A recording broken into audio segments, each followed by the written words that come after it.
Would you join us for the Pledge of Allegiance before we begin our meeting? I pledge allegiance to the flag of the United States of America and to the republic for which it stands, one nation, under God, indivisible, with liberty and justice for all. Thank you so much. Have a seat, and we will call in. Yes.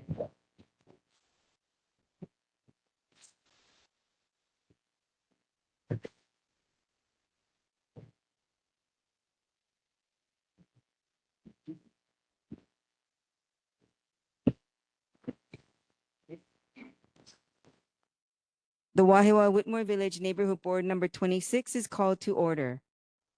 Thank you everyone for being here. Per our agenda, we are now on item 2, our first responder monthly reports. May I call up our fire department?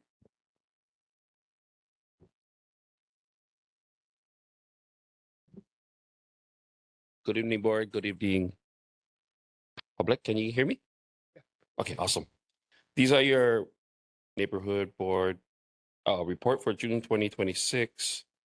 I'm Captain Brandon Ricard of the Wahiawā. We responded to 2 nuisance fires, 3 activated alarm fires, 77 medical calls, 5 motor vehicle crashes, and 3 hazardous materials incidents. Our fire safety tip, as you all know, it's hurricane season, which runs from June 1st to November 30th. We enter into the season, it is time to check your kit, refresh your supplies, and ensure everyone in your family knows your plan. You can visit honolulu.gov/DEM to learn about the risk and hazards, how to be prepared, and what to do in the event of a hurricane threatens our islands. Build your 14-day disaster supply kit to include everything your household would need to survive for 2 weeks without utilities or access to outside supplies. Check your insurance policies to determine what, if any, hurricane-related damage is covered by your policy. Standard homeowner and renter's insurance does not include hurricane or flood coverage. Get appropriate supplies to protect your windows, plywood, screws that they need to be sized for your windows well in advance of the storm, and sign up to get storm alerts direct to your phone at hnlalert.gov. Any questions? Thank you for the report. Any questions from the board? Go ahead, Joe. Why is your badge smaller than his? He's more important than I am. Go ahead. You said that there were 3 hazardous materials fires? No, hazardous incidents. Okay. Can Usually you, something like a propane leak Uh-huh. or a gas leak, something No to that mess type. I can't houses tell or you anything like specifically that? because I wasn't on it. Okay. Okay. Thank you. Thank you. Any other questions from the board? Questions from the public? Questions virtually? Okay, seeing none, thank you very much. Thank you. Okay, can I call up our police department?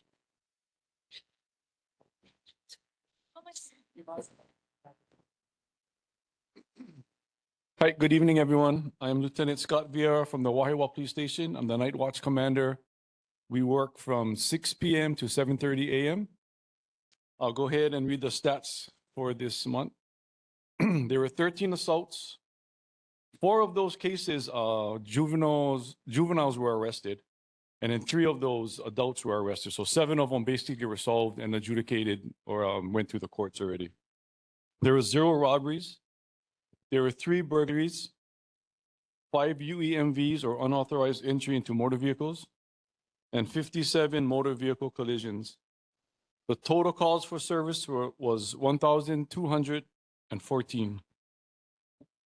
I'll go right into the tip for the month. I just have a couple of tips preventing or keeping yourself from online scams. You know, with technology and social media, the fraudsters out there, they're getting smarter, more convincible. So just talk to your friends, neighbors, or kapuna. A lot of times they're targeted, which makes it even sadder. But verify who the senders are. Don't just click and open up email. Sometimes once you do that, they've already obtained some of the information that you post.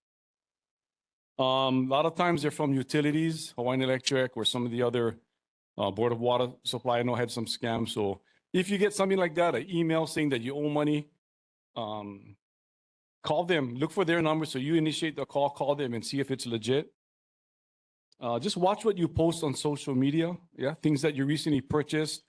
A lot of times the fraudsters will do some research, and when they contact you, they'll have information. Oh, we're calling about something you just purchased to update your warranty. So very convincing. Yeah, utilize safe payment methods. And a lot of times credit cards, they have built-in fraud reimbursement policies. So some of the other like Venmo and Cash Apps, not as secure. So just something to think about. And then they almost never, you guys see gift cards. Yeah, they'll ask for gift cards and people actually go and purchase gift cards. Nobody's going to tell you to make payments or you owe and you need to pay them back with gift cards. So that should be the red flag. That's all I got. But yeah, recently, I think a couple weeks ago, I don't know if you guys saw, I'm kind of dating myself. Linda Cobo, you guys remember her? She was a well-known news anchor and she said she got scammed. She was embarrassed, but they're convincing. So just be very vigilant, I should say. That's all I got, and I'll take your questions. Any questions from the board? Any questions from the community? Any questions virtually? I have a question or a statement. Yes, go ahead. Identify Um, yourself. Yeah, officer, thank you for sharing all that information. I recently received a text from the courts saying that I was to appear in court the following morning for a traffic violation, but it did not give me the date or what I did, but it did give me names of the officers and badge numbers, and that I was supposed to click on this and that. I just, I didn't do anything because I realized that's not the way you folks, the court system or the police or judicial system, would handle that kind of situation. I do know another person who received the same text. The funny thing is when I got home, I wanted to show my husband. I couldn't find it. It was like it got taken away or just disappeared. And so as easy as it comes, it goes. So, but it looked very official. It kind of frightened me at first until my senses, you know, my brain worked a little bit better and I realized, no, this is just a scam. So they're very good, like you say, and to be very careful and don't respond to anything. Don't press anything. Just, Yeah. you know, delete it. So thank you very Yeah. much. No, thanks for sharing. And true story, I swear, I got one of those this morning, and that's why I changed my safety tip to that. But yeah, and they'll have the officers' names because it's so easy to look up, get an officer the name, so you'll think, oh wow, he's really an officer, but don't do it. If you got any questions, call 911, have an officer meet with you, show them what you got, and they'll tell you what to do. Okay. Thank you. Thanks, Sylvia. And everyone, Sylvia is one of our board members and she's participating virtually today. Any other questions virtually? Okay, so I do have two questions to ask you, not related to scams right now, but is there any update on the recent incidences that have happened near your police station? There was a shooting that happened there, and then there was the one in Mililani. And so I received several emails or texts about, hey, is it growing? Is that something that's happening? Because it's so close in contact with the two incidences. Are you able to contact So me? I can tell you what updates I have. So the shooting was in Mililani. That's correct, right? The one right by our station at 310 Kane Street was actually a stabbing. The machete, yeah? Is that the one you're referring to? Yes. So yeah, the latest update I had was there was an argument that happened between neighbors, and one of the victims ended up getting attacked with a knife. They ended up arresting a female and then later a male for the incident. The case was taken to the prosecutors for conferral, and the cases were declined, meaning they're not going to go ahead and pursue criminal charges. I guess basically they're saying that it was self-defense. So I think the victim supposedly was in his apartment, and the two suspects came with a weapon. And again, the prosecutors declined the case.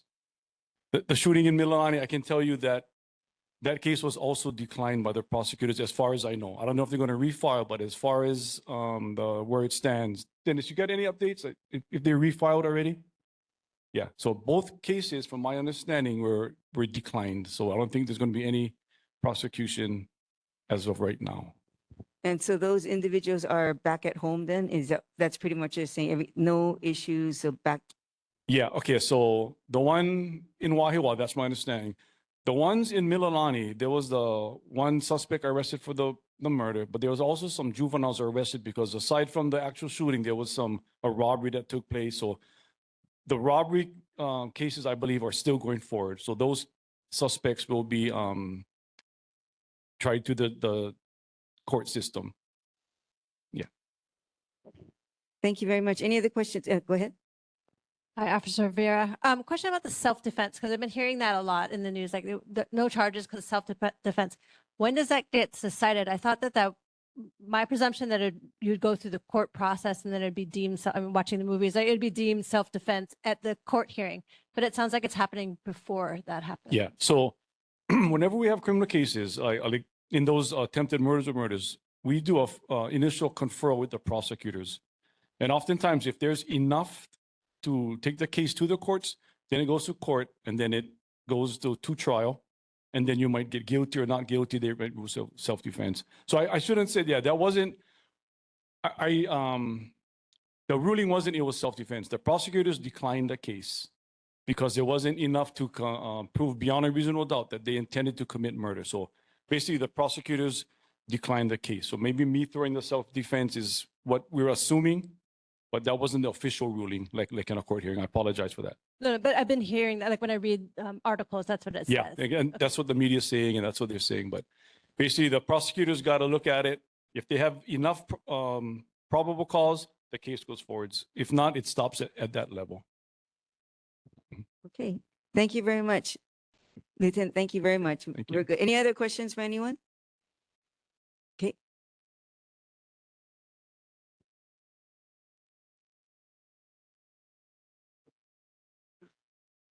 Good evening, board. Good evening, chair.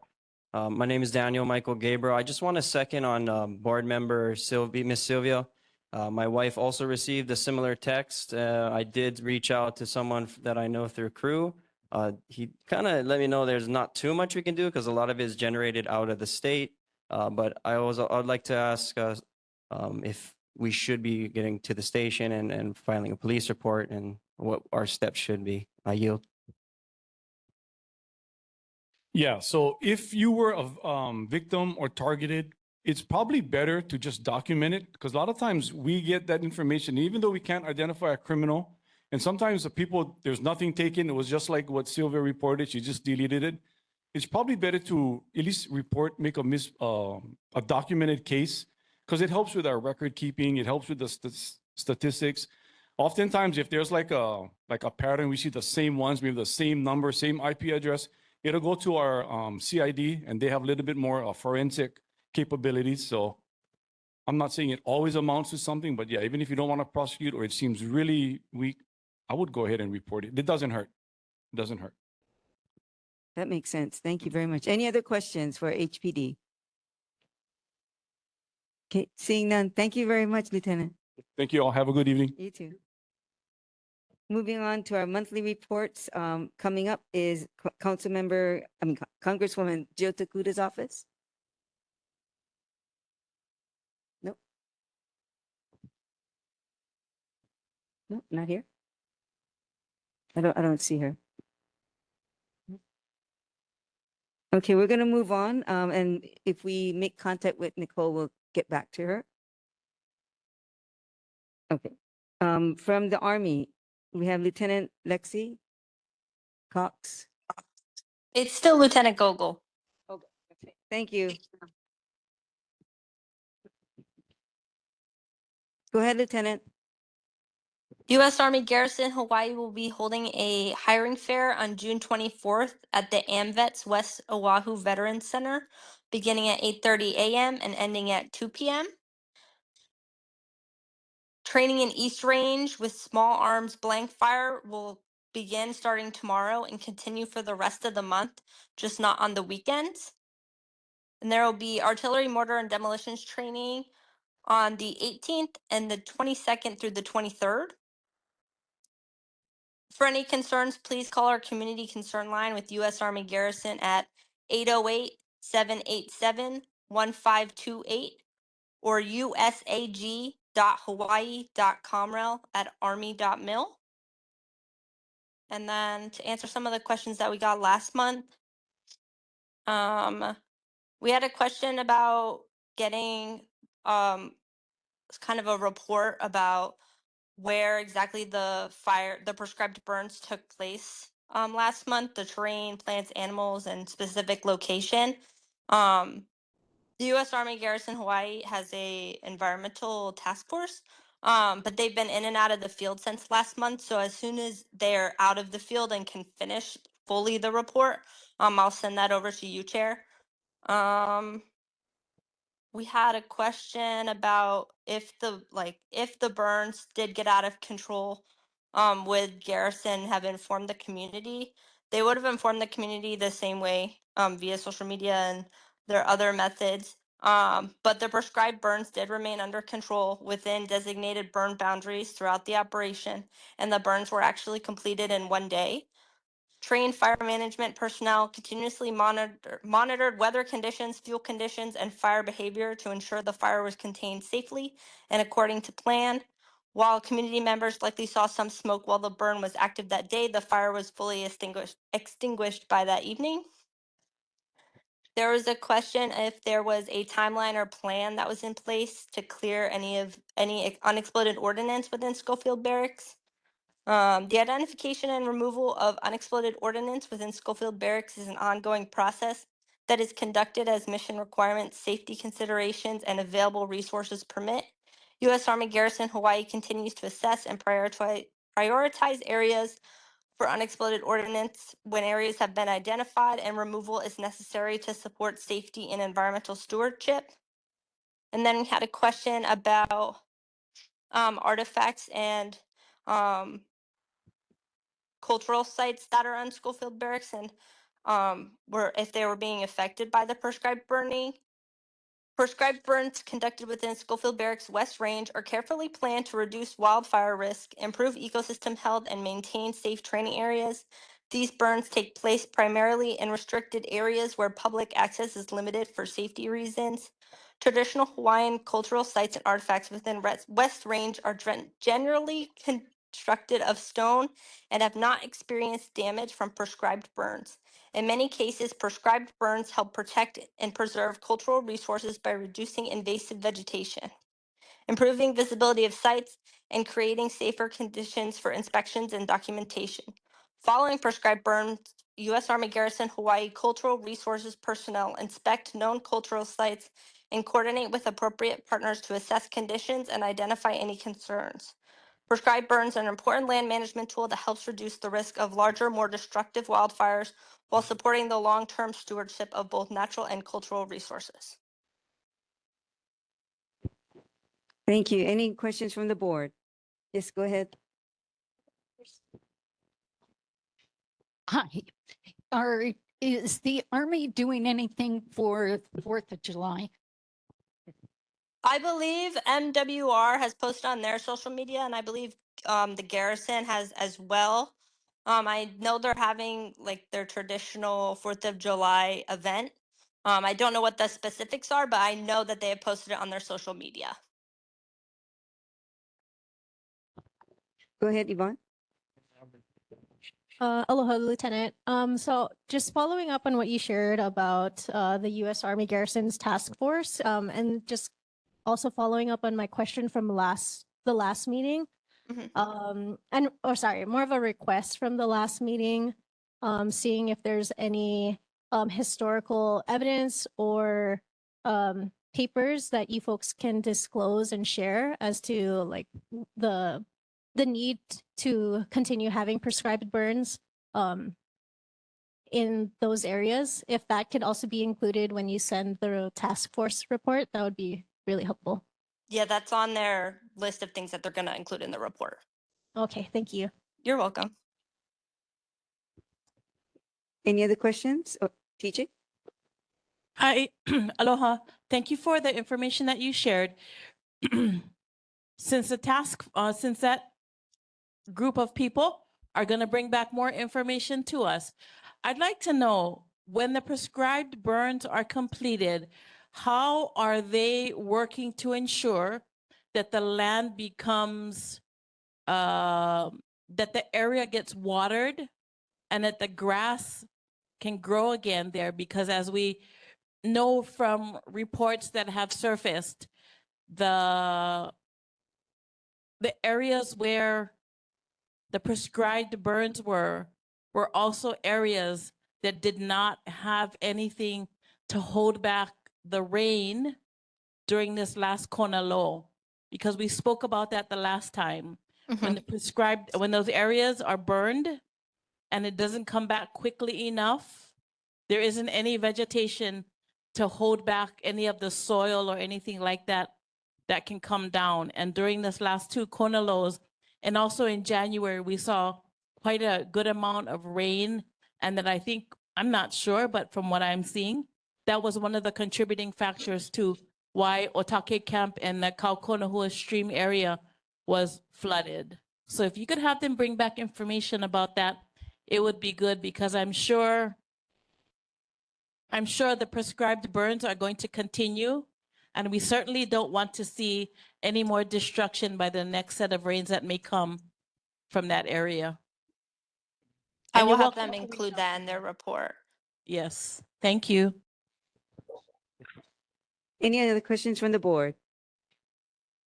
Questions from the community? Any questions virtually? I have a question. Yes, go ahead. Hi. Thank you, Lieutenant, for your service and all that you do. You've been real faithful in coming to our meetings and answering all of our questions. And I know we got a lot. So I appreciate all the hard work that you do. I recently drove around, I do quite often actually, on Schofield and Wheeler, and took many, many, many pictures of the palm trees, the Cuban palms, the date palms on Schofield, on Wheeler, and it just amazed me on the, I don't know if they still call it General's Loop, but on General's Loop, all the palm trees, they're like toothpicks, tombs just reaching up to the sky. They have no leaves on them at all. When I drove through the main road on Wheeler, which was iconic, well known for its date trees, all the tops are gone. And it saddens my heart. Can you please give us an update as to what's happening? And I do know that the Army is working with the UH and is trying to do everything that the state is doing to protect these trees. But, you know, as I go to other parts of the island, I don't see it as devastating.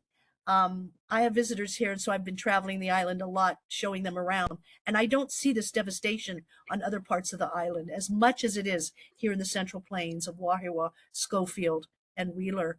And it might be happening. I might just not be going to the right places, but something's not right. Something's not right. And I cannot imagine Hawaii without their trees, their palm trees. And I'm afraid it's affecting the rest of the ecosystem that we have here as well. So if you could bring back some information, what is the military doing to steward these trees and to protect them? Thank you. I can do that.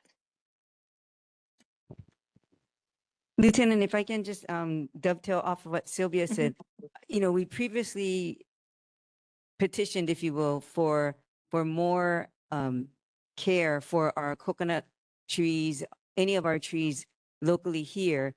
And at the time, this is about 2, maybe 3 years ago, that it was agreed to they would increase the amount of spraying.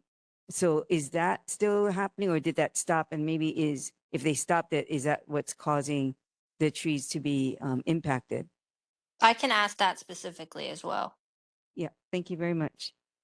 Just to Yeah, add and to that too, real quickly, Jeannie, I'm sorry, or Chair, I'm sorry. You know, I've seen the beetles on the road when I walk. This is not just a little infestation. I've scrunched them under my shoe as I do my walks. That's how bad it is. And sometimes the trees just fall from the top, falls on Royal Palm, and the top of that tree stayed there for 2 weeks. Nobody from the city, state, or anybody came to pick it up. So, thank you. Thank you. And actually, Royal Palm was doing well. It recently is not doing well.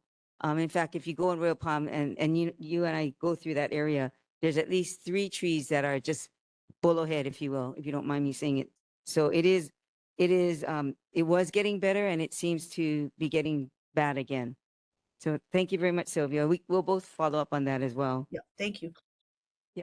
Any other questions virtually? Okay, hearing none. Thank you very much for that, for Lieutenant. We're going to move on to our Navy. Calling up Daniel Stanford. Aloha and good evening, everybody. Board members and community members here and online. We have a couple things I'd like to go over here. I've dropped off the weekly Moleo on the table over there, which outlines a lot of the activities we've done in the past week as far as the United States Navy is concerned. Again, I'd like to put out that we have monthly ship tours on Saturdays that are available for our civic and community groups. If you, this is a good opportunity for during the summertime, especially to if there's an organization that is looking for organized, patriotic, or just to see how, as taxpayers, how your money's being spent for the United States Navy, I would encourage you to contact us at 808-473-2890, and we can set up a tour for you and your group. We have community white boats that go out onto Pearl Harbor and visit the Arizona Memorial. And our next boat goes out on August 21st. Again, open for community organizations. If you'd like to a detailed tour of the Pearl Harbor area and a lot of the historical content that comes along with that, I encourage you to reach out for that. La Lima Navy, this is our volunteer community program that is still going strong here. If there is a need for volunteers out there for your event or organization or anything dealing with the community, I would ask that you reach out to us as well at 808-473-2890, and we can put you in touch with our coordinator. And if you need manpower to help or assist, yeah, let us. We'll take a look at it at least, and we'll see if we can help you out with that. The RIMA Pacific RIMPAC exercise is going to be taking place here pretty soon. That's the United States Navy's largest exercise that takes place every other year.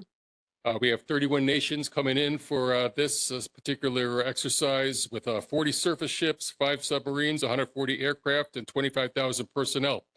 So we have all sorts of events planned with them as well. The lion's share of that time will be sent underway for exercise purposes, including the sinking of 3 decommissioned Navy ships. But we are also have COMREL activities too planned for these visiting ships, both international and the United States Navy as well. The Red Hill Drinking Water Information Booth is going to be available at Capilina Night Market on June 24th. That's located at Pilikai Beach Park. That's 5100 Iroquois Avenue and Iwa Beach. And Aaron, to follow up on your question related to some dry dock, you asked a while back, what is the Navy doing? I guess it's our environmental folks that had been monitoring the water had been replaced. I can tell you now that they've been replaced by DHO has subcontracted out a organization called ENPRO Environmental, and that's ENPRO Environmental. And they are conducting water quality monitoring and also checking on the environment as well as work on the dry dock continues. Okay. If there's any questions, I'm happy to take them at this point. Board members, go ahead, Joe. Yeah, just curiosity about the RIMPAC. Is there coordination at all between the Army and the Air Force? We've got a number of people coming in. I just wondered if there is any coordination of. Yeah, there is coordination with the Navy. Up to the amount that they're going to be taking part in the exercise, I couldn't tell you right off, at least off the bat right here. But yeah, anytime especially for an exercise of this magnitude, we'll be working closely with Joint Base Pearl Harbor Hickam Air Force folks over there as well. And they, let's see, yeah, as far as, as things come up, especially and when with such, it's kind of all hands on deck when we have such a large amount of visitors coming in. But they are available if we need them. Just a quick thing to a clarification in my own mind. You've got the Chile representative as the deputy commander and Japan as the vice commander. What's the difference between vice and deputy? Vice and deputy, that's a great question that I wish I had a good answer for you this time. I know one is United States representative, and one is international. So I think one can't be the other, but that's Dan Sanford talking. That's not the United States Navy. I can find the exact answer for you. It's probably healthy that I find that answer anyway. So why don't I look that up and I'll get back with you on that. Thank you. Wait, hold on one second. Any other questions from the board? Any questions from the, yes, go ahead.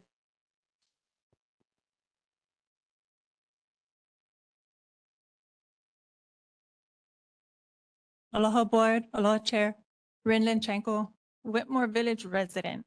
I just have a question that maybe you could help answer or help, I guess, eliminate if it's happening or not. But I had another community member reach out about the super haulers going up Whitmore Ave. We were wondering if Navy's doing any type of construction where the super haulers and the heavy machine would go past Whitmore Gym, which is like Navy 85, like Whitmore Gym after Ihi all the way up Whitmore Ave. Because daily they go in and out. So we weren't, and then sometimes we see like the big trucks with the heavy equipment.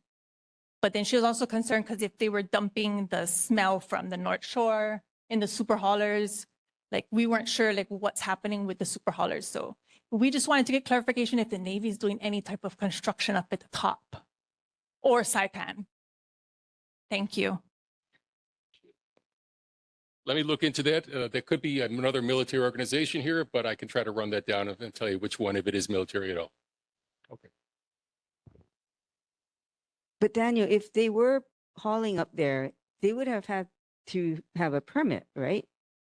Yeah, likely they would have to contact the city too Right, as the well. city and, right, And I'm not to say that's not the case, but I'll look into it. okay, I think it's unlikely that it's ours, but I would like to get the warm fuzzy on that. I appreciate that, thank you very much. Okay, any other questions from the community?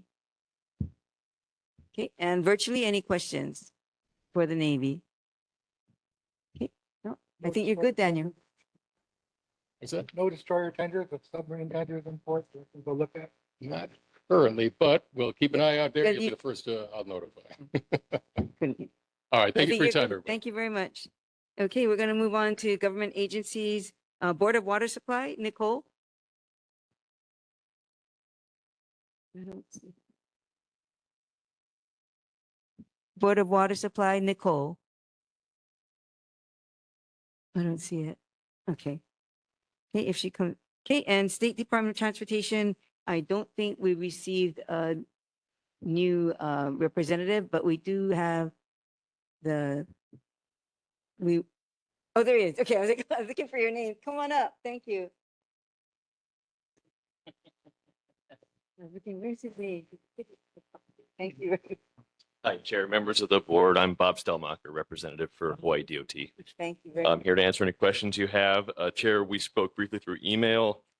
My understanding is those signs were taken down. I know it's probably going to be a recurring problem. So if you guys see more, just let me know. Okay, so that was one of the follow-up questions I did want to ask you, because I've called several times, right? 3 or 4 times you've had those signs taken up, but do I always have to do that? I mean, because now that we know, and you know that these are illegal commercial signs, shouldn't it just come down versus me making a Sometimes- request?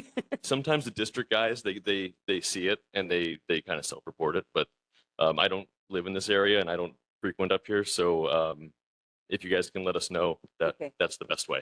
Okay, I will continue that.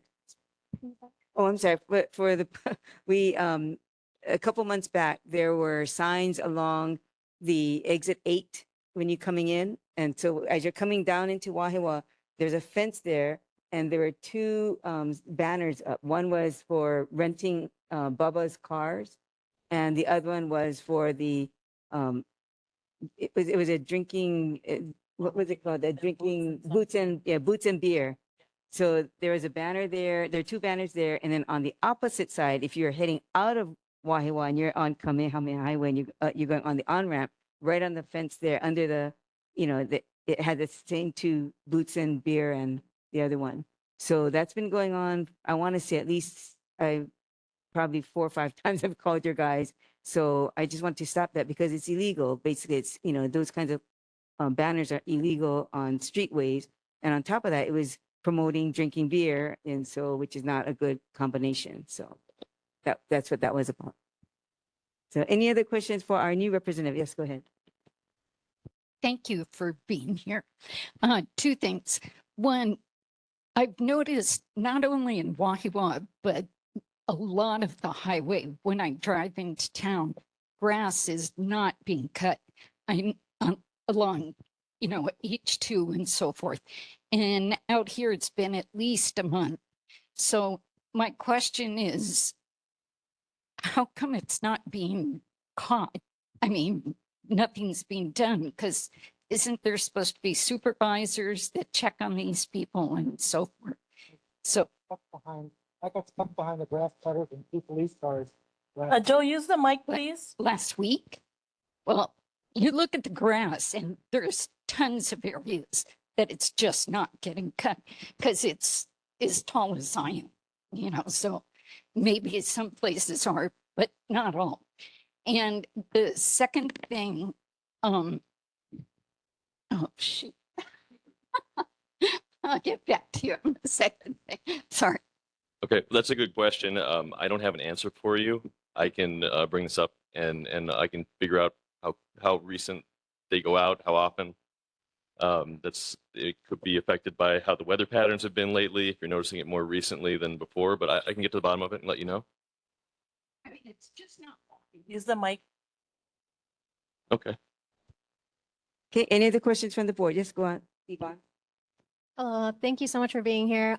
This was a question that I think I brought up with the previous representative, so I'm not sure if that's been trickled over, but I would appreciate if we can get an update about the Whitmore sidewalks project that's been happening for I think more than 2 years now. Yeah, there's just like segments that look finished but still coned off, and then other sections that might still be in the works. But yeah, we could get an update. Thank you. Of course, I can get you an update on that. I remember. I know the meeting on the pedestrian bridge was called off. Do you know when it's rescheduled? They're targeting, I believe, August 8th, somewhere around there. For the Why first does public it information have to meeting. be that long? Because so much can happen in between that time now and then. Can't get closer. I'm not sure why. That's the best information that I have right now. Yeah, and I also had that August 8th, but it wasn't confirmed. It was a tentative. But so I guess when you folks get the confirmation, then we can and pass it on to me. I can pass it on to our board members. Yes, we'll absolutely let you know. Yeah, absolutely. Thank you. Hey, any other questions from the board for our new DOT? Yes, TJ. Aloha. Thank you. Are you going to be attending our meetings every month? I will be, but it may be virtually. I'll be here at least once a quarter in person. Okay.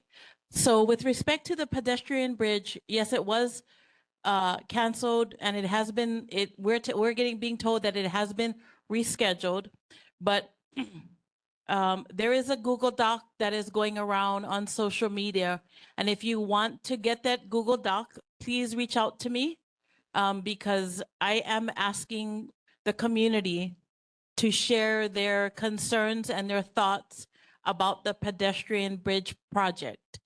And there are a few things that have not yet been done with respect to the project moving forward. And there are many, many questions that haven't been answered by DOT. So we're looking forward to maybe this is June. So maybe by our next meeting in July, you'll be able to confirm where the next meeting is going to be held. Because we had a very, very disappointed community. This meeting had been on the calendar and being coordinated for months. And then less than a week prior to the meeting, it was canceled. So we would appreciate a little bit more respect and notice for our community. Thank you. Thank you. Okay, any other questions from the board? Okay, questions from the community? Yes, please. And introduce yourself, please.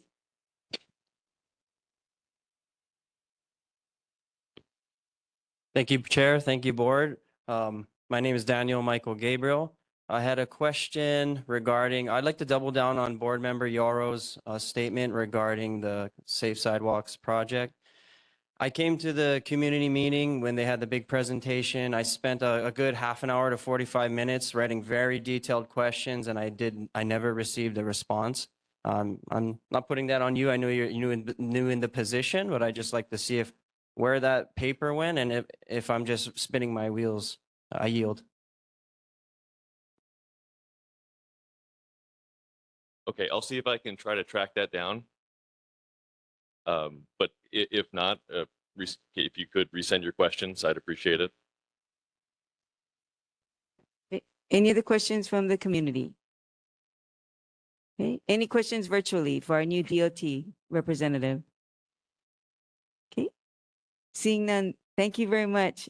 Thank you. And can we give a warm welcome to our new DOT representative?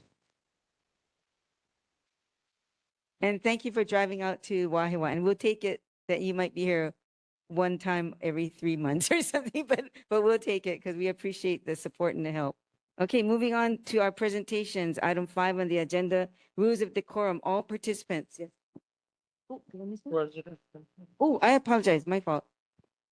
Backtracking to item 4 for residents' concerns and community announcements. Limited to 2-minute announcements followed by a few questions and/or comments. Please go up to the microphone and make your announcement. Stand in line. You got 2 minutes plus a few after that. Aloha, everyone. My name is Zoe, and I'm with the Military and Community Relations Office with the state of Hawaii. And I'm here today to introduce a conversation series that we've been holding. It's called Community Conversations. And essentially, the purpose of this is to get community input on leased military training lands. This is something that's obviously very, very big right now. And so we are just looking for all kinds of ideas on how military and community can move forward, where things can maybe be improved. So if that's something you might be interested in, if you know a group, perhaps we're just looking for small groups for about 5 to 10 people.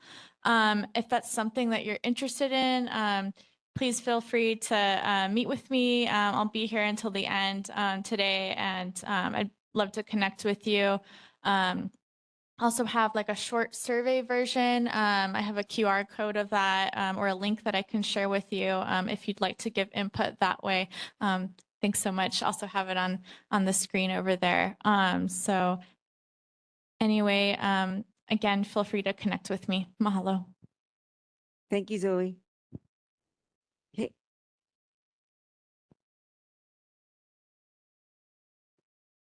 Hi, good evening, Chair, Board, and the community. My name is Eric Nakamura, Project Executive for Kiewit Building Group. We're currently building the new Wahiawā Center for Workforce Excellence project at the corner of California and Lehua. Just quick announcement, want to let the community know. We are looking to get our trenching permit here in the month of June, hopefully, which would allow us to perform water line tie-in work. We're tying in between our project and First Wine Bank. So there'll be some lane closures during the daytime with obviously proper traffic control put down. But we'll hope to be in and out. I'm hoping we're done before our next board meeting or next meeting in July. So I want to just give a friendly announcement that we'll be out there. Again, we'll have signage, all the right things that we need to do. So just be on the lookout for that. That's my only announcement. Thank you very much. Thank you, Eric. Good evening, Chair, Vice Chair, members of the board. My name is Wendy Gady. I'm the Executive Director for the Agribusiness Development Corporation. And I'm here tonight to just let you know that on July 10th and 11th, that is when we are planning for the Hawaii State Farm Fair hosted by the Hawaii Farm Bureau Federation. And they're here tonight to talk a little bit more. But I wanted to emphasize that this is much more than an event. It's about connecting. It's about connecting communities with our local and statewide farmers, our floriculture industry, our ranchers, and it's about supporting the next generation of ag leaders and food system innovators across the state. I also wanted to introduce Anela Akana, who is a local girl from the community, and she is our Climate Resilient Food and Product Innovation Network Manager. I did not come up with the title. And she's doing some great work here in the community. And I also would like to introduce Brian with Farm Bureau. Aloha, yahi kako, aloha board. Thank you for having us this evening. I just wanted to give you an update on what's happening at the farm fields on the 34-acre plot that we're getting ready for the farm fair, which is on July 11th and 12th, which is a Saturday, Sunday. And Brian will give you all the details with the farm fair. So we're actually prepping the property. So if you've seen like some people cutting grass and all of that, that's what's happening. We're actually going to be cutting the grass one more time and filling in all the pukas and getting the plot ready for the farm fair. And then, yeah, I think that's it. Welcome up to Brian Miyamoto. Farm Bureau. Good evening, Chair, members of the board. Brian Miyamoto here on behalf of the Hawaii Farm Bureau. We're separate, so we hope we get our 2 minutes. First of all, I'd like to assure the board that the Boots and Beer banner and event, that's not us. We're the farm fair. Although we have boots, we have no beer. So I'm glad you guys took that down. As reported in September, I think it was before the board in September gave you an update about the 2026 Farm Fair. It is July 11 and 12. I'll just remind the board and the community on some of the stats from our 2025, which was our first year in Whitmore. The 2026 Farm Fair is our 60th annual, so we're very excited. It's a milestone year. Again, 15,500 attendees over 2 days. Saturday was 8,000. Sunday, 7,500. We did have in mass, Lelohua FFA came out, did a lot of volunteering. We did have a community group, Wahiawā, I think so, Whitmore Baseball. They did our beverages, they made some money. So did the FFA program. We did a donation to the FFA Lelohua program. Almost 3,000 plants sold. So a lot of our plant vendors, our nursery folks around the state, not just here on Oahu. It's an event that they can make money. We had 26 exhibitors, everywhere from farms with their products to government agencies, state, federal, even county, and 11 food vendors. And again, we are encouraging any community members that are interested, please contact our office. We are still looking for volunteers, so Navy, we'd love to connect. And this year, something new. So we expect everything the same. Traffic's going to be the same. We're going to have the 9 officers out there working with safety system, working Department of Transportation, do everything we can. But we are happy to report, we believe, based on information that we got, that trucking event that caused all the traffic on the Sunday is going to be held on June 28th. Sunday, June 28th versus we had kind of reached out and asked not to hold it on the particular Farm Fair Sunday. It was a Sunday that really backed up traffic. Our local licious with the Hawaii Ag Foundation this year is going to, instead of feature, I think, just a couple of schools, 9 schools. We're working with schools, a farm to school competition. Not going to share much more because the Hawaii Ag Foundation is going to announce exactly what that is. We're very excited in getting a lot of the cake involved. This one, I think, is not just going to be the cake. It's going to be the actual folks that are cooking the food in our schools. Other than that, I've got kind of the same handout from last year with some updated pictures from the 2025 Farm Fair. We're extremely excited. We, hopefully can get the community engaged again. It's an agriculture event. It focuses on farms, ranches, and those that produce the food, feed, fiber, fuel, and floriculture. And some of our proceeds we are going to help, as we all know, need those farmers down in the Wailua area, especially, and farmers across the state that have been impacted by the kona lows. Just some numbers: 6,500 farms here in the state of Hawaii, 1,800 of them at least got impacted. $50 million worth of loss and damage. So quite a bit. Our farmers are still recovering. And if I may, Chair, this goes a little bit offside of Farm Fair. One of the topics that was brought up was coconut rhinoceros beetle, I think on the military lands. Give the State Department of Agriculture and Biosecurity, it has changed its name because that's how bad invasive species are here in Hawaii. Hawaii Department of Agriculture and Biosecurity at 808-643-PEST. Report it. Hopefully it didn't come out, or at least assist. One of the better treatments is an systemic injection of some pesticides. But we've got the military's got to take care of the green waste also and disrupt the life cycle. It is a bad pest that's affecting the entire island.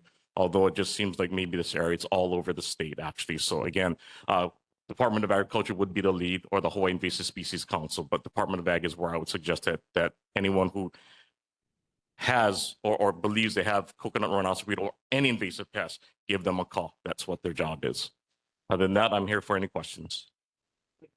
Joe, we're going to finish up and then you can call people up. Hold on. Hi, I'll be really brief. Good evening. My name is Della Albalati. The last time I was here, I was running for Congressional District 1. So I wanted to reintroduce myself. And since that time, I've made a little shift. And I'm really excited to say that I'm going to be running for Lieutenant Governor and that I really wanted to come back here, let you know that, be available for any questions, but also just to let you know that now I can actually represent more than the 2 precincts that were previously just in Wahiawā Neighborhood Board. Really appreciate the work that you're doing. And I noticed that there's no Lieutenant Governor representative, but I would certainly hope that, you know, the neighborhood boards are a critical part of government. And so I really appreciate it. And you'll certainly have presence from my office should I be lucky enough to be elected. Thank you. And I'm available for any questions. Aloha. Thank you. Aloha Board, aloha Chair, Rinlin Chanko, Whitmore Village resident. I have more of a comment, and it pertains to the farm fair on ag land, AG1 land. So I don't know how ADC is allowing it. I want to know how that happens, because AG1 land is all about, you guys talk about food security, this and that. And, you know, I'm hearing comments about those pesticides in the ground and all this type of stuff is dangerous for kids under 4 feet. And you guys are stirring up all the dirt. Has that been tested? Like, are we getting false information? Like, what's going on? Because AG1 land should not be holding commercial events. And you cannot tell me just because you're going to add, we're doing ag for this, we're doing farmer for this or whatever. It's commercial. As soon as you charge a fee, you can, if you go and you look it up, it's all your guys' stuff. It's the state's rules, laws, policies, bills, whatever. You cannot be doing that. Farmers have to sell from a stand on the side of their road. So how can you guys park cars on that land, put up tents, have horses, cows, you know what I mean? Like, who's cleaning it up? Last farm event, they blocked off our park so they could put the water line, tapped into the water line, so we couldn't walk into Kahikani Passive Park for over a week. Yeah, we could have walked all the way out to Whitmore Ave and then go into the park, but the main entrance on the neighborhood was blocked. You know what I mean? 2 days in a row, I walked the neighborhood, I walked the park, lemonade glass bottles broken, vendors on the side of the road by the fire hydrant, and they're not even part of the farm fair. You know, they're coming into the neighborhood, Kahikani neighborhood, to park. We were told they weren't going to come into the village. They came into the village. You know what I mean? The sign, if I got to put a sign that says, no farm fair parking in the village, is that what I have to do? You know what I mean? To me, it shouldn't even be happening. It's on AG1 land. You know what I mean? It's like, you guys are pushing to say we need sustainability for food for the community. So we're not whatever, you know, I'm tired of hearing all this. I just think it's nonsense that, I see it, let me just say it like this. You guys are considering the land trash, in my opinion. Because you can't just, everything that's happening in Whitmore right now, and I've already said this before at ADC meetings, don't turn a blind eye. Because a lot of stuff is happening there. We just had complaints on a Whitmore Wahiawā community about horses coming off the lot onto the main highway and taking crap, and nobody's picking it up. We shouldn't have to live like that. Piggery, game chickens, all kinds of stuff on that land. I'm sorry to get upset, but I'm tired. It's been years of neglect. Total neglect. You know what I mean? That's why I said from the get-go, from when the mud bog, work with the community. There's people in the community who would be willing to do more than what's happening right now on those vacant ag lands. You know what I mean? Why can't we use those lands for the Whitmore, North Shore community also, so they're not getting slammed with the rain and getting flooded? You know how many Wailua farmers I know personally that would love the space, but I don't want to be honest, but I guess I have to. Sometimes it's about being greedy. You know what I mean? It's like, who's putting money in whose pocket? the land comes from who, you know what I mean? How you guys obtain the land? Taxpayers' dollars, right? So think about that. Think about the taxpayers. We matter. You know what I mean? You want to talk all this stuff. You're trying to do better for everybody else. Don't just think, you got to think everybody. Don't just think farmers and whatever. But I yield because then I'm going to keep rambling. Thank you. Yeah, and you're fine. So at this point, I just want to see if most people realize I changed the format a little bit. I wanted each person to go up, and so that we're not talking to one person for 15 minutes and you're still waiting. So I figured we're going to do something different. So every person got up there. You got 2 minutes or maybe a little bit over, but that's fine. But that purpose was to give each person an opportunity to really express their concern. And because of how well you did, I'm just saying, you really emphasize our community, because Wahiawā, Whitmore, we're together no matter what, and I have family there, you have family, so I'm just saying at this, I can't do this yet, but when we come to our board business, I think that's at a time that I'm going to ask if we can create I'm not going to say a committee, but we should have a meeting to work with the state, because they have this event already planned. So we want to at least work with them, but we want to do it the right way. So the kuleana is spread out correctly, right? So we're not just looking at something and keep walking away, or, not picking up after, but there has to be a way that we can work together to make sense of how we can take care of Whitmore, right? And all the surrounding areas, Pukani Local, right? All of that. That's our kuleana. That's everyone's kuleana, right? So at this moment, I'm just saying that when we go into our board business section I'm going to ask to create or either to call a meeting or to create a group, but we can't, because if it's a pig, it's too small. This is bigger than a pig. So anyway, but we'll come up to it in our board business if you hang around, and if not, we'll update you afterwards. But at this point, can we at least can I call you guys all up who just went to regarding this upcoming event? Can you guys just meet up there? And can I just have you guys shake hands to know that we will work together to figure this out? Because we have to. Because when you get hot like this, and you guys go up too. No, I want you guys up there. No, I want you guys at least to be there. Okay. So at least, okay. Okay, no, it's okay. Okay, so at least if you guys can agree that we'll work together, we'll find a way to make things work, at least to make it better, to make it more correct, or make it more safe for the Whitmore community. If we can at least try, we got to at least try to make it better than what we did last year. Even though last year was our first one, right? It was a learning curve, but we got to at least make the effort to do better. Thank you, Chair. And as I said, every time I presented before this board, we are happy and we want to work with the community, engage. I'm not sure if this, and I'm not going to speak for ADC or any other state agency, where the Hawaii Farm Bill, we do this event once a year, 2 days. We're there for a little bit long, but 2 days. I understand frustration. I don't know if it's a bigger underlying concern about that parcel, which it may be, but as far as for the farm field, we are committed to work with the community. Again, as I say all the time, I didn't grow up in Wahiawā, I grew up in Mililani. Family's been there since '78. I understand space, community, and place. So again, we want to engage with the community in Whitmore and even in Wahiawā. So we are committed. Okay, I appreciate that. Thank you, oh, yeah, if you want to say something, go ahead. I just wanted to echo what Brian said. We're here to support the community. We are part of the community, and we would welcome that conversation. Thank you, Chair. Thank you. Okay, go ahead, Joe. Assuming that you're using the same location as last year, what community outreach have you done already besides talking to us tonight? Quite frankly, not much. We just released our press release, and this is part of the process. Again, we last year we just engaged with the Whitmore community, and we plan to do that again.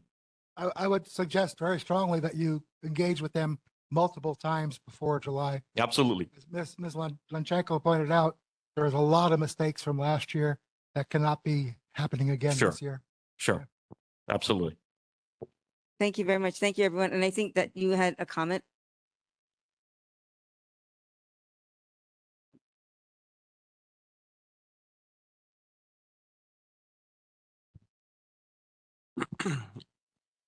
Thank you, Chair. Thank you, Board. My name is Daniel Michael Gabriel. This is a different matter that I have to bring up with the Community Board. This has been about 11 months now since I first learned that community members are allowed to sit on different committees throughout the neighborhood board. Although we do not have a voting vote that it can count, we are able to sit on the board or a committee.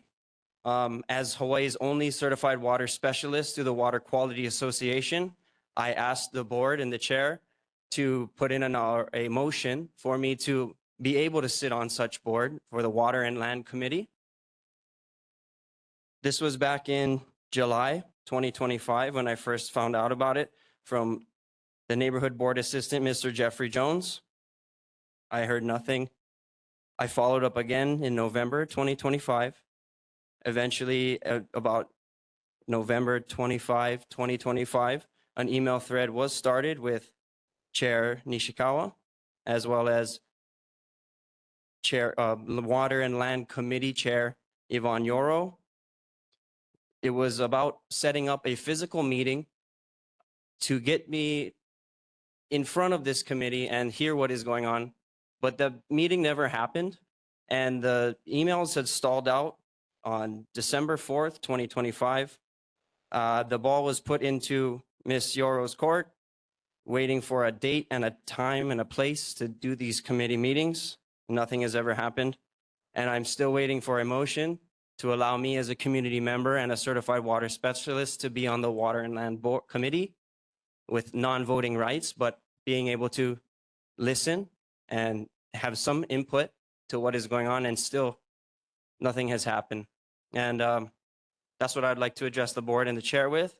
And then I'd also like to ask the community, for those online and those in sitting in these chairs, is this board really reflecting us as a community? I'd say the contrary. I yield.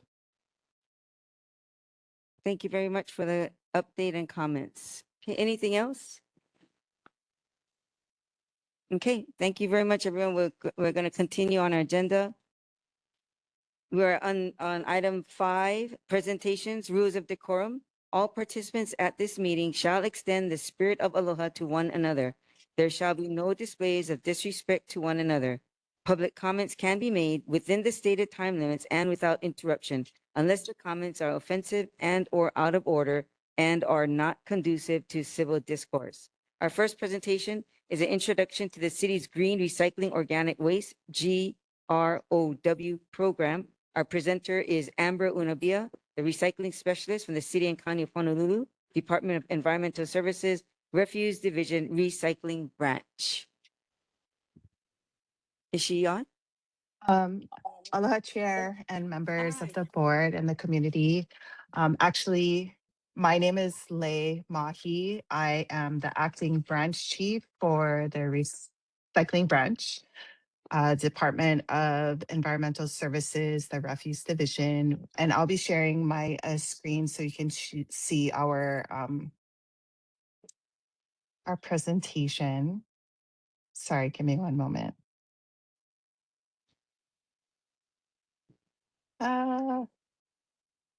Thank you. Can you guys see that? Yes, thank you. Thank you so much. Okay, so hi everybody, aloha kako. I'm just going to give a brief overview of the city's upcoming changes to residential curbside collection, and honestly how they're going to affect this community. The real reason we're trying to do this is we're trying to reduce the amount of waste that goes to our landfill in the Kapolei Ko'olina area.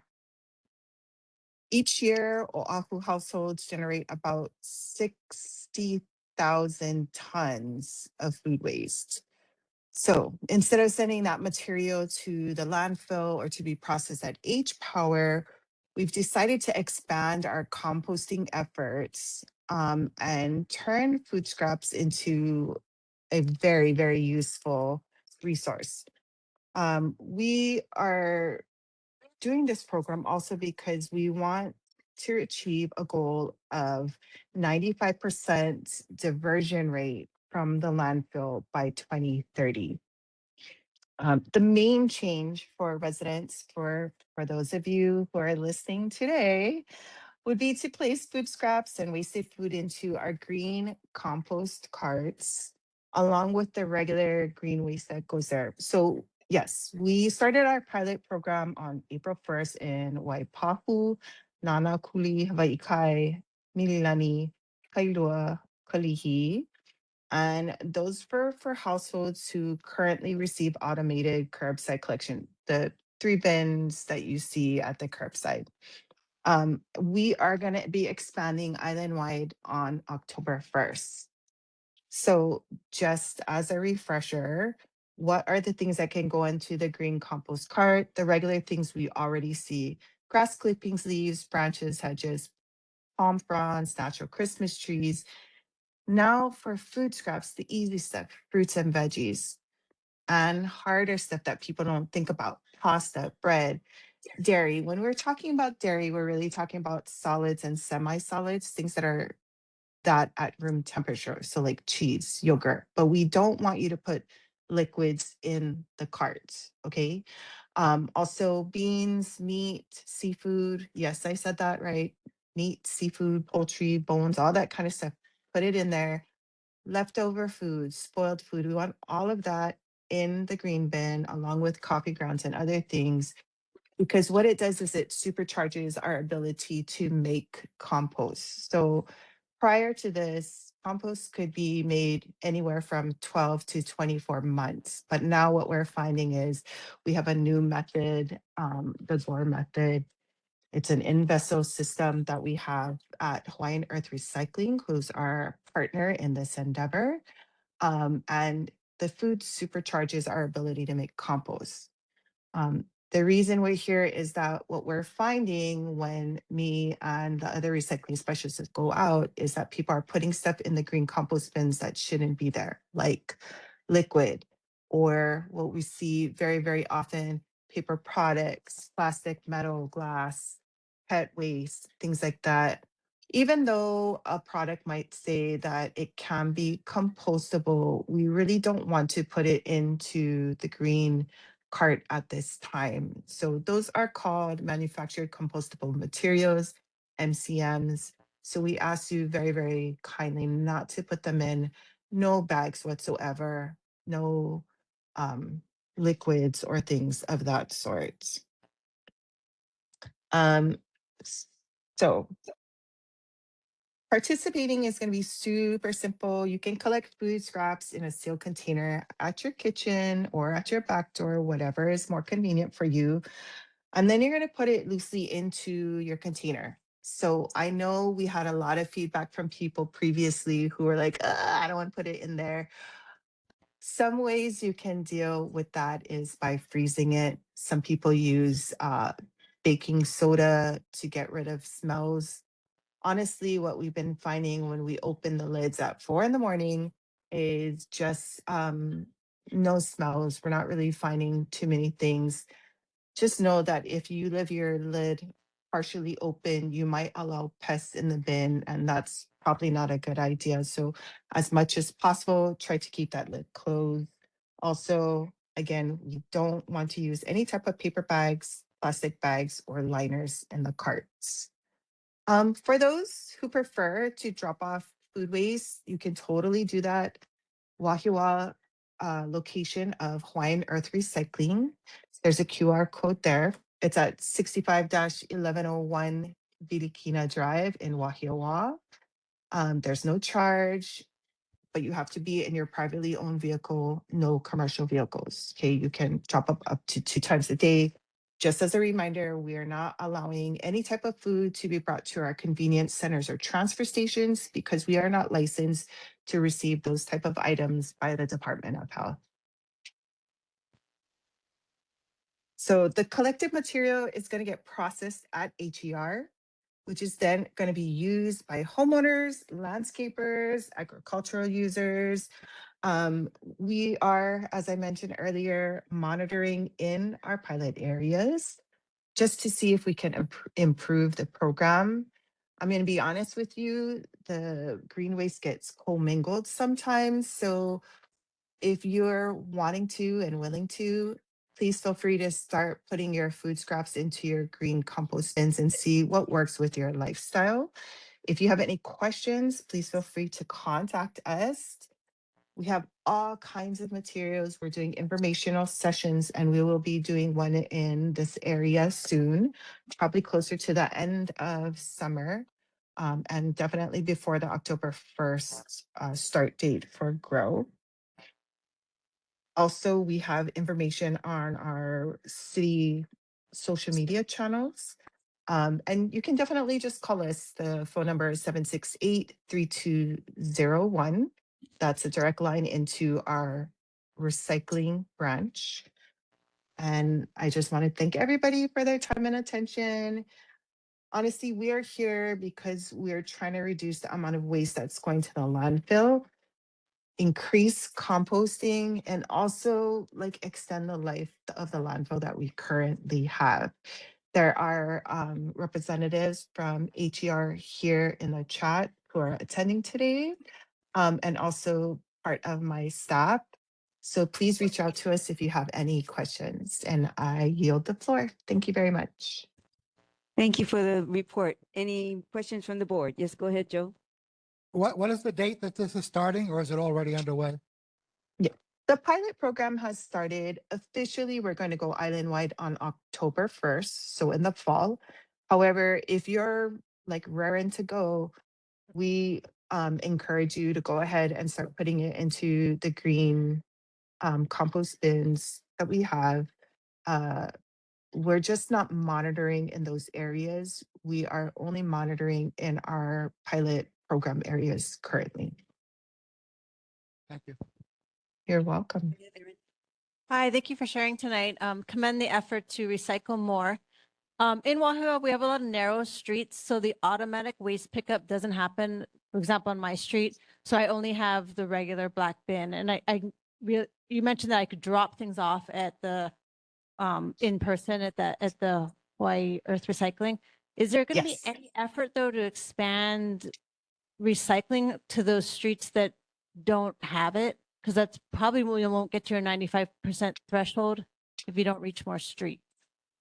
I'm not sure how much I can officially tell you, but I am smiling at your question. So that should be a good indication of how we feel. It might come sooner than you think, but we do have logistics to do. I mean, we have unionized drivers, so we have a lot of things that we need to check off our list before we announce it. But I'm hopeful. Very Me too, I'm hopeful. hopeful. Even if there was just on the neighborhood, if there was like, bins, that'd be hard to maintain, but in public Yeah. spaces where I could take my cardboard recycling that's even closer, then. Yes. I can't officially comment on that, but Appreciate yes. it. Thank you. Any other, June? Got one question, that's all. So the pickup will be once every 2 weeks or every week? Great question. So we are not adding additional cycles. So it will be every 2 weeks. And that's why we're encouraging most people to place it into the freezer if they're able to. But let's be real, not everybody's lifestyle has enough freezer space where they can do that. So do what you can and are comfortable with. You might find that you don't have that much food waste, or you might find that you have more food waste than you thought. So there might be some adjustments in the first couple months. But yeah, we do not have plans to do another green pickup.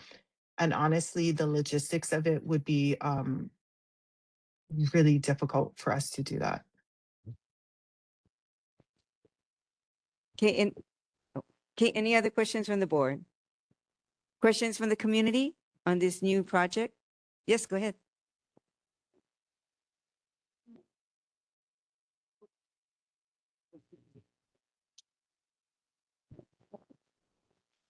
Hey, good afternoon, ma'am.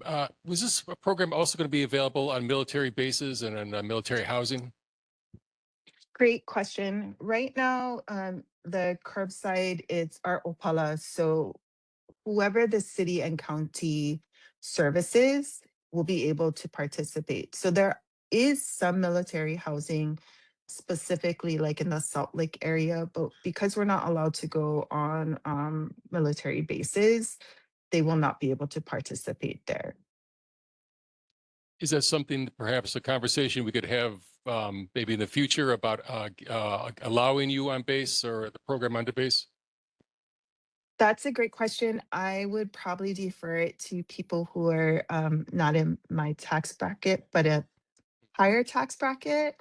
But yeah, definitely please contact us.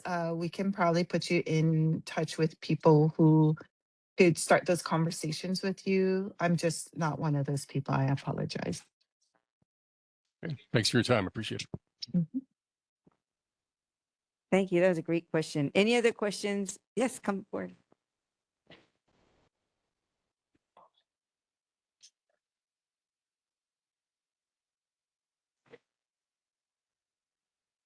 Aloha Chair, Aloha Board. Again, Daniel Michael Gabriel. I think it's great that what we're doing. We need to look into different solutions with our trash and our rubbish. And that is a great thing to be turning into soil and fertilizer to grow more plants. One thing that is a concern of mine is not that I don't love Hawaiian Earth products. I think what they're doing is great, but we are putting all this input into their facility, which they turn into a sellable product.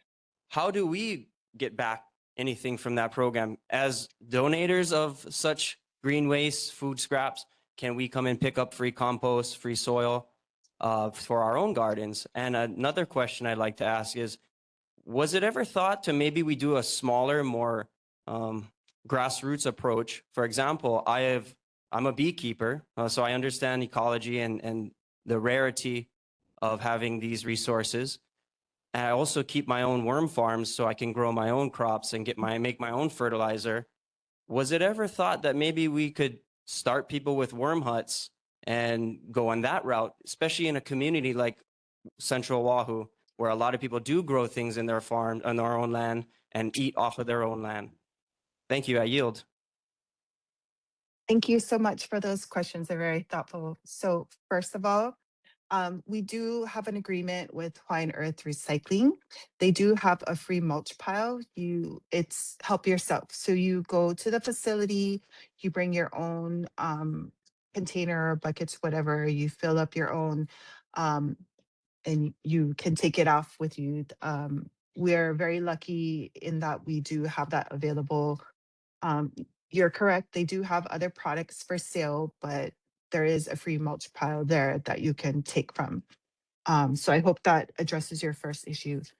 Second question, fantastic question. So for years, actually, we had a lot of compost workshops, either that we've done with the Board of Water Supply or we've done on our own. Our former branch chief, we called him the guru of garbage and among other things. He would lead those. And so we did do a lot of vermiculture and that type of stuff, different types of composting bokashi, and we offered it as workshops. But to be honest, in order to meet our goals, there's a lot of food. On average, 40% of the food from each household gets thrown into the trash. So that's like an astounding and like really bad statistic. The other statistic is that there's about 4 to 6 pounds of trash that each person makes per day, not per week. So this is a big way for us to divert the amount of food that goes there. And now we're just talking about homes because commercial has a totally different way of doing it. We do that through anaerobic digestion at Sand Island. I'm sorry, I just realized that I'm kind of geeking out right now and giving way more information than is needed. I apologize. I get paid to talk trash. That's what I do. But yes, we have had minor success with those type of things, and we super encourage people to do it. We will continue to have workshops and things like that for people who want to do it privately in their homes or on their properties. But this is a way for us to divert large portions of food waste from um, the landfill and have them turn into methane. Thank you. Any Sorry. other questions from the board? Questions from the community? Yeah, go ahead. Daniel Gabriel again. I'd like to respond to your answer there. Yeah. Yes, I do understand they do have a free mulch pile. I've frequented that pile quite a bit, but I do like to point out that it is full of plastics and rubbish. So it is the bottom of the rung for the mulch. It's really not. It's not the best. You have to clean it out yourself. But being someone giving money and giving product into this process, perhaps could you guys speak with Hawaiian Earth Products that, because they monitor every pound that you bring in. When they weigh your truck when you go in, they weigh your truck when you go out. Perhaps there could be some sort of a preferred person type of program to where I get a half a pound of compost for every 5 pounds I bring in, or i.e. 1 to 1, 1 to 2, whatever it be. But yeah, I think making a lot of money for people when we should be getting something back. I yield. Yeah, I understand the question. That's probably a conversation we can have on the side. I do know that during our tour to trash program, meaning when we tour our facilities, we are often gifted with certificates that HER will give to the people who have come. Reach out to us, opala@honolulu.gov. I would love to, I guess, continue the conversation. Yeah, I don't know that this is the appropriate arena, but I would love to continue this conversation with you. Thanks. Thank you, Lei. That's a good point. So thank you very much for that. I'm going to ask any other questions from the community? Any questions virtually on this topic? No? Okay. So Lei, I just have one quick question, if you don't mind. It's a repeat. Can you tell me, I think you said 46 pounds in one day per human being. Is that what you said? I'm sorry, 4 to 6. So Oh, like 4 the to 6. Yeah, I was like, yeah, right? Didn't it say- 46, that's a lot. 46, so like basically what you would have in a backpack or what you have in a purse or what like the kids go to school with is usually about 46 pounds of trash every day. Yeah. And that's just Oahu. 46 pounds, right? That's not like other places. On Oahu, we make 46 pounds per person. Really? That 40? Wow, that's a lot. For residents. That's not even talking about what like we might get from transient trash, meaning visitors. Yeah. All right. And my It's last wild. question, yeah, it's like, my last question is, like for our family, our trash, we always, leftovers or whatever bones, we put it in like a baggie, right? And then we put it in in the gray bin. But you're saying we should not do that. We should just put the bones and grit and everything else just straight into the bin? Because in Yeah, otherwise, straight into the men. You can layer it in there so cockroaches that and I know. Trust me, we've heard it all. We've actually seen it all because we've been popping lids for the last 2 months, 2 to 3 months. So we've seen all food in every form you could possibly see it in. Um, and honestly, like I haven't really smelt them. If I smelt it, it was like onion peels, like that's very distinct, or like mango. I can smell that, orange, but like chicken, can't smell it because a lot of our food has preservatives in it. So it's not that bad. Again, it's your level of comfort, but got it. if you're smelling stuff, there's all kinds of the coffee grounds are amazing to deter the smell, and layer it in the greens because the greens help soak up all that stuff. Okay. All right. Well, thank you very much, Lee. And any other questions for Lei and the Department of Trash, if you will? The trash talkers. The trash talkers. And Lei, you are the perfect person for this position. I'm telling you, you have a good spirit about this. Any other questions before we close this out? Can we give a round of applause to Lei and the Thank tour de you. trash? That's what the Yes, Tour de tour de Trash. Okay. We're going to have another one at the end of summer. That's where we take you to all of the facilities. You can see it in person. They're super popular and they sell out quick. So look in August or September for signups. Okay, will do. Thank you. Okay, moving on Thanks. to our presentation number, item B. Our presentation is from the U.S. Small Business Administration, the SBA, disaster assistance. Our presenters are, this is a little bit dated, sorry. It's Javier Calenco, but I think we have someone else tonight instead. And he's the person speaking will be the Public Affairs Specialist for the Small Business Administration. Aloha. My name is Corey Williams, Public Affairs Specialist with U.S. Small Business Administration's Office of Disaster Recovery and Resilience. And first off, I want to thank you all for allowing me to present to the Neighborhood Board regular meeting. First thing I wanted to note is that the deadline to apply for FEMA assistance actually expired yesterday, but there is a pending request for the state from the state of Hawaii to extend that deadline. I was trying to get real-time information to be able to update you on that. So that may be a thing that Javier, my fellow public affairs specialist, will be able to update you at a later time. But when we have a deadline for SBA purposes, I don't want to speak too much more for FEMA, but for SBA purposes, it opens up what's called a 60-day grace period. So even though the deadline was yesterday, technically now we're within the grace period. So applicants, whether you're a homeowner, renter, business owner, or nonprofit, you now have until August 13th through the grace period to be able to apply for SBA assistance. So for those that may have said, oh, wow, it's too late, Corey, it's not too late for SBA. And again, I will try to get that answer for you from FEMA if the deadline has been extended. But a lot of people, just so I can kind of refresh recollection as far as the SBA programs, with the U.S. Small Business Administration's Office of Disaster Recovery and Resilience, we not only help out businesses of all sizes, but we help out homeowners, renters, and nonprofits. So businesses can borrow up to $2 million to repair, replace disaster damaged real estate, machinery, inventory, and equipment.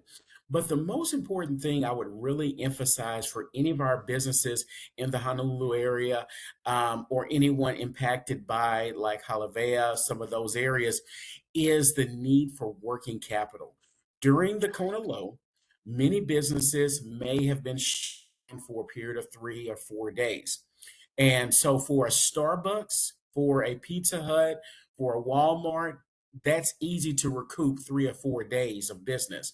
But for the local poke restaurant or the local, dry cleaner or the local pizza shop, that's a lot harder because if you think about, let's say 4 days of revenue, and let's say average revenue is $3,000 a day, well, that's $12,000 loss for that small business.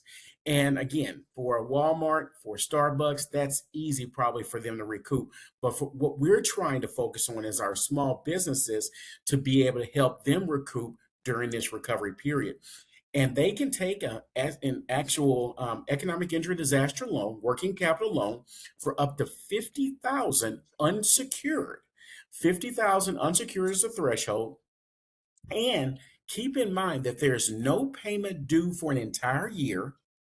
There's no interest accrual for an entire year as well. So for that business that may have been impacted, to be able to potentially be able to borrow up to 50,000 unsecured. Now, keep in mind, you can go up to 2 million, but to be able to even borrow up to 50,000 without pledging any collateral whatsoever could be the difference in keeping that business afloat during this recovery period. Now, one thing we've noticed is that the Kona low, of course, I would never, compare the Kona low to Lahaina. Of course, we did, work Lahaina fires, but for every person impacted by the Kona low, this is their essential, disaster that impacted them. So, so I never try to, put a disaster above another. I've been doing this for 20 years, and I've been blessed to be able to work with survivors throughout the entire country, basically. And I'm very thankful to be able to work with our Hawaii business owners as well as nonprofits, because the nonprofits are also treated similar to businesses, where they also can borrow up to $2 million to repair, replace disaster damaged real estate, machinery, inventory, and equipment. But most importantly, many nonprofits are also impacted by economic injury. Think about, just for instance, yesterday we had the Pan Pacific, all the events for the Pan Pacific Festival. So just imagine around Kona Low within those first 4 or 5 weeks after, let's say there were events that were scheduled, and now because of that event being canceled or postponed, well, for those nonprofits, that was anticipated revenue on that given date. They weren't thinking about that revenue for 4 months if the event is postponed, or they weren't thinking about, okay, if we have to reschedule this event in December, they needed that revenue now. And that's why I really want to kind of hone in on the economic injury disaster loan program. That working capital can impact and keep that business and nonprofit sustained during this recovery period. Again, 12-month, no interest, 12-month, no payment. And interest rates for the businesses is at 4%. Interest rates for nonprofits is at 3.625%. So again, the one thing I want to continue to message is that the economic injury deadline is 9 months. So we still we have about 7 more months of economic injury, but so many businesses, and I've seen this over the years, is so many businesses will wait until month 7, month 8, or month 9 to say, oh, well, Corey, we've had, a drop in sales since, the Kona Low hit in March, or we had to lay off one of our key employees because our books are tight.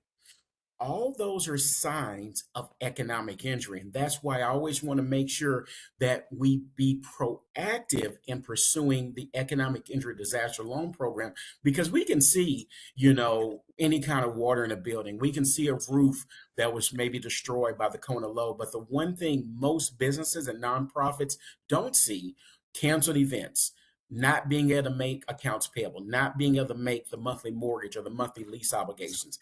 That is the exact purpose of the economic injury disaster loan program, to provide that working capital to keep the businesses and nonprofits operational during this Kona Low period. Further, a lot of people also don't realize, well, we're the U.S. Small Business Administration. Everybody says when they see me, well, Corey, why haven't y'all changed your name and brand? Because we do help out homeowners, and the largest amount of our lending is to homeowners. Homeowners can borrow up to $500,000 to repair, replace disaster damaged real estate, and up to $100,000 to repair, replace disaster damaged personal property. In addition, homeowners that may have, let's say there was a homeowner who may have had their entire home destroyed, they can also, and let's say that damage is at 1.5 million. Well, they can also borrow up to 20% of that total loss. So you take that 1.5 million times 20%, which is 300,000. And not only can they get the 500,000 for real estate repair replacement, they can add on an additional 300,000 for mitigative measures. And if they had an existing mortgage, they can also refinance through SBA at the low mortgage rate of the 2.875. So again, now the one question people always ask is, well, Corey, I want to do the mitigation because, as was stated in some of the awesome presentations, I really enjoyed being in the meeting today about we are in hurricane season. And the good part about mitigation is that now we can safeguard for all perils. So not only can it be for Kona Low or flooding, it can be for wildfires, it can be for earthquakes, it can be for any incident to mitigate your home from future harm. Now, the one thing is, people always say, well, what if I didn't have any damage, Corey? Well, unfortunately, right now, you have to have damage because it has to be a percentage of the total verified loss. We are exploring options where if we are in an area, we can look into doing mitigation for future. But at this point, you have to have some kind of verified loss to qualify for the mitigation. And then for the refinance, the refinance thresholds are up to 500,000. So potentially, if someone lost their entire home as a result of the Kona low, they can get up to the 500,000 for the real estate repair replacement, up to 500,000 for mitigation. And keep in mind, 20% of the total loss.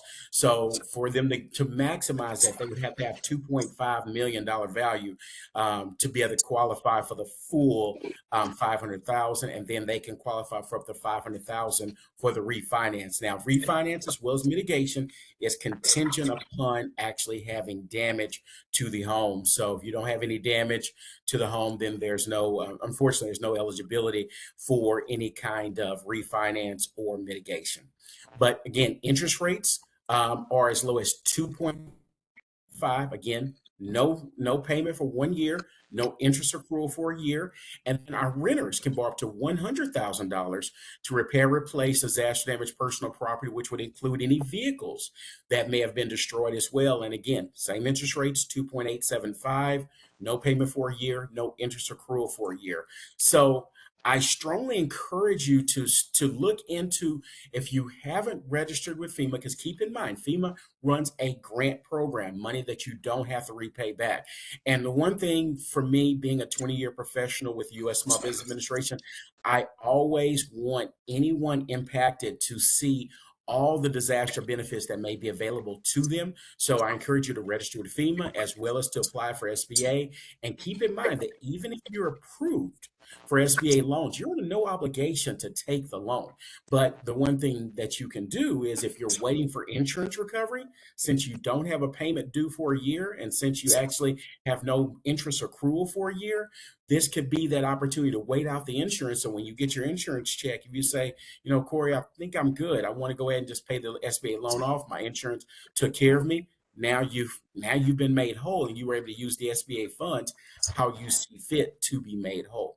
So with that, I want to thank you, mahalo, for your time. Unfortunately, I'm going to be leaving to go to Guam Wednesday, but for Typhoon Senlaku, I do a lot of travel with the job, but it's been an honor, a true honor, to be able to work with Hawaiians. And we had our administrator, Chris Stallings, in town in early May, our associate administrator. He's over all disaster recovery, as well as our deputy administrator, Bill Briggs. They visited in early May. So it was a great visit, and they got a chance to really see the disaster damage firsthand from the Kona low. So with that, I thank you. Mahalo, mahalo, and open up to any questions you may have. Well, thank you very much for a very thorough presentation. Any questions from the board? Erin and then Joe. Hi, Corey. Thanks for being here. This is the first time I've heard of SBA, and you might not be the right person to ask about this, but you do seem to know the agency very well.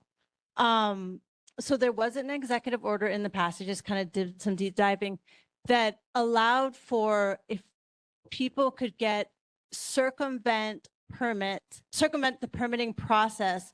For example, if there was an EPA or Environmental Protection Agency saying you can't build here, circumventing those policies to use federal dollars. I don't know if I'm being clear. So say you wanted to build in Wailua, but you couldn't get a local permit. Using an SBA loan, there's a way you could go around getting a local permit. Does that stand in Hawaii? So that's an outstanding question. So President Trump did change some of the permitting requirements. The one thing that I don't want to get too much into the weeds or the minutia of the permitting process, but there are some workarounds where SBA still can lend if there are issues getting permits from the county. So not so much that we're trying, not SBA is trying to work around, but so really the policy was implemented during the California wildfires, Eaton Fire and the Palisades Fire, where there were issues sometimes with the city in obtaining permits, or it was a slow process. I'm not quite aware of that being an issue, but if it is, there are certain areas where SBA can still loan, and there's some workarounds that we work with. But the one thing I would strongly recommend is to just work with the county first, and then if they're giving permitting issues for rebuilding, then you can contact your case manager at the processing center. You know, our processing center is located in Fort Worth, Texas. Talk with your case manager, let them know that you're having some issues with the permitting. Maybe it's a delay or it's a slow process, and see if there is something that you can do. But the best thing to do, work with the case manager. And I would never encourage anyone to go around the county. It was just special situation where President Trump actually did that for the Palisades, because there were some permitting issues and some delays that caused some slow rebuilds. So we don't want that to happen. So, but mainly work with the county, see what you can do. Thanks, Corey. I mean, that seems like another great offer, is that you would have a caseworker then to help rebuild. So I I appreciate think that caseworker, that details. makes sense, yeah. Okay, and Joe had a question. Yeah, in regard to the SBA support and loans, and this is in relation only to natural disasters, or if, let's say, a faulty wiring in somebody's house causes a fire in the house, would they be eligible to apply for an SBA assistance? Outstanding question. So unfortunately, in my 20 years, we only can work. Everybody says there's so many great programs with the low interest rates, but I'm here because of disaster. That's why people say when they see my blue shirt, then they say, "Oh, it's Corey's here for a disaster." So, but yes, it unfortunately it's only if you're impacted by the Kona low, and with that incident period, it is from. Let me give you the exact date, from March 10th through the 24th. Now, the one thing is, if you had some damage, or you think you may have had damage, maybe it was foundation, maybe it was a little bit of siding, it doesn't hurt to go ahead and put in an application, because we're actually going to send a loss verifier to determine the damage. And now if they determine it's deferred maintenance, they may deem you not fit for the SBA loan. So, but if you think there was any kind of damage that may have taken place during March 10th through the 24th, go ahead and put in an application. It doesn't hurt to go ahead and apply, I would say. And if there was something that may have gone awry during the Kona low, electricity, you know, anytime electricity goes out, there's always some potential that there could be some wiring issues and stuff like that. So I would never discourage anybody, but make sure that when you're talking with them, if it was during that incident period of March 10th through the 24th. Thank you. Thank you. Okay, any other questions from the board? Any questions from the community? And any questions virtually? Okay, I don't see any. Okay, I think we're done. And thank you very much. I do have one quick question, if you don't Yes, ma'am. mind. Mhm. Are you able to tell us, for the Kona areas or anywhere in Hawaii, that the SBA has helped how many people, do you think? Roughly. Outstanding question. So we actually just reached over 10 million in approvals. So that's a pretty good number. Now, keep in mind that's Hawaii County, Honolulu County, as well as Maui County, because the Kona low impacted all three areas. I can, potentially, if you want to get the particular numbers for Honolulu County, we can get that at a later meeting. And Javier Caltenco, my fellow public affairs specialist, he'd be more than happy. I think he was communicating with Gene. So, you're Gene. Oh, yeah. So Gene, if you want the numbers for Honolulu County, we'd be more than happy. It may take a few days, but I'd be more than happy to get that for you for Honolulu County. Okay, I appreciate that. Just curious, but did you mean to say 10 million? Is that what you said? Yes, we have over 10 million approvals. I don't think we have that many. Our population isn't that large. $10 million? $10 million? And Oh, you said how many people, how many total dollars approved? No, how many people have applied and received the? I'm No, my bad. I I probably apologize. Let me get that up real quick. Give me 1 second. I thought you talked about I thought you were talking about the approval dollars. I have. So we have 111 homeowners who've been approved for a total amount of 8,066,600. We have 24 businesses that have been approved for 1,112,600, and we have 20 approved for the economic injury disaster loan for 1,030,900.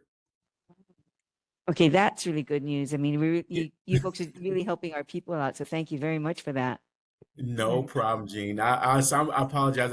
I'm so used to when people say approved, I usually use the approved dollar amounts for the entire state. So my apologies. Oh, no worries. On my part too. Any other questions for SBA? Okay, I think we're good. Thank you very much for the presentation and information. Thank you. Have a All good right, one. you take care now. You take care. Yeah, round of applause. Very good. Okay, everyone, we are on item 6 on the agenda, elected officials. And Mayor Blangiardi's representative, I see Kevin. Hello, Chair. How are you, board members? I guess very quickly, a couple of announcements.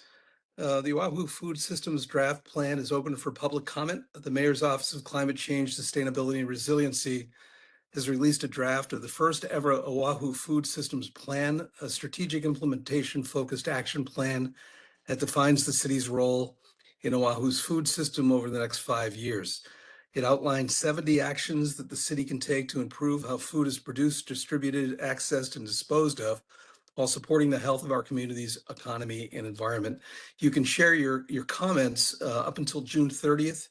And if you'd like to review the plan, it can be found at www.resilientoahu.org/food systems plan. So it's resilientoahu.org/food systems plan. Couple of highlights from the mayor's newsletter. David Lazar has been named Honolulu Police Chief. He'll be sworn in, I believe it's July 2nd. City's initiatives to reduce homelessness are also discussed. Interestingly, in that report, it was a 35%, the point in time count reflected a 35% increase in sheltered individuals. So although the homeless population continues to remain about flat, the city and the state are doing a fantastic job of increasing the number of sheltered individuals that we have. So that point in time report is definitely worth taking a look at. Additionally, and on the subject of loans, the city is offering an innovative micro loans to small businesses. So it's got a new program. It offers loans from $5,000 to $50,000. And that information can be found in the mayor's newsletter at honolulu.gov/mayor/newsletter. That's all I had, Chair. There were no department follow-ups or issues this month. So I assume everything must be going perfectly in Wahiawā. Okay, any questions from the board? June and Hi. Originally, I was thinking of reporting it under 311, but this is kind of an emergency. Yeah. The corner of, well, not corner, the four-way stop, I should say, on Olive and Muliwai. None of the street markings are really readable anymore. Okay. So I'm afraid that somebody's going to run that, because every so often you got people that go through there that don't normally drive there. They just might run the stop sign because they don't see the ground markings at all. Can't see it. There is no ground markings. You can't read them. A great observation. And just for awareness, that 311 app is really good. I mean, I've tried it a couple of times, and they didn't know who I was. The response rate was really, really fast. So would you The encourage? only reason why I brought this Yeah. one up because it's kind of like it's that situation where accident may happen. We'll get it into the department for sure. Thanks for alerting us to that. okay, and Michelle. Hi, Kevin. Aloha. I wanted to ask, because my neighbors were talking about it, how is the commission that picks the police chief, how do they get to be on this commission? Because so many people, including the mayor, really weren't for the person that got picked. So how do they override everybody else? That's a great question, Michelle. I don't have an answer to that. I don't know if anybody online or in the audience has an answer to that, but I can certainly follow up. It's a great question. My sense is that the commission is appointed, like most things, like we have the Charter Commission, for instance, is currently in session. And the commission is appointed by, members of the administration and members of the city council. I assume it's the same, but I don't know that for sure. I'm speculating, but would be happy to find out because it's a great question. Okay, thank you for that. Any other questions from the board? Okay, questions from the community? Questions virtually? Oh, Kevin, I think you got up quickly today. We didn't hold you down. Outstanding. We're doing our Thank you so job. much for your Okay. report. We'll be in Mahalo. touch. Thanks very Mahalo. much. Okay, moving on to Councilmember Wire's office. Kelly?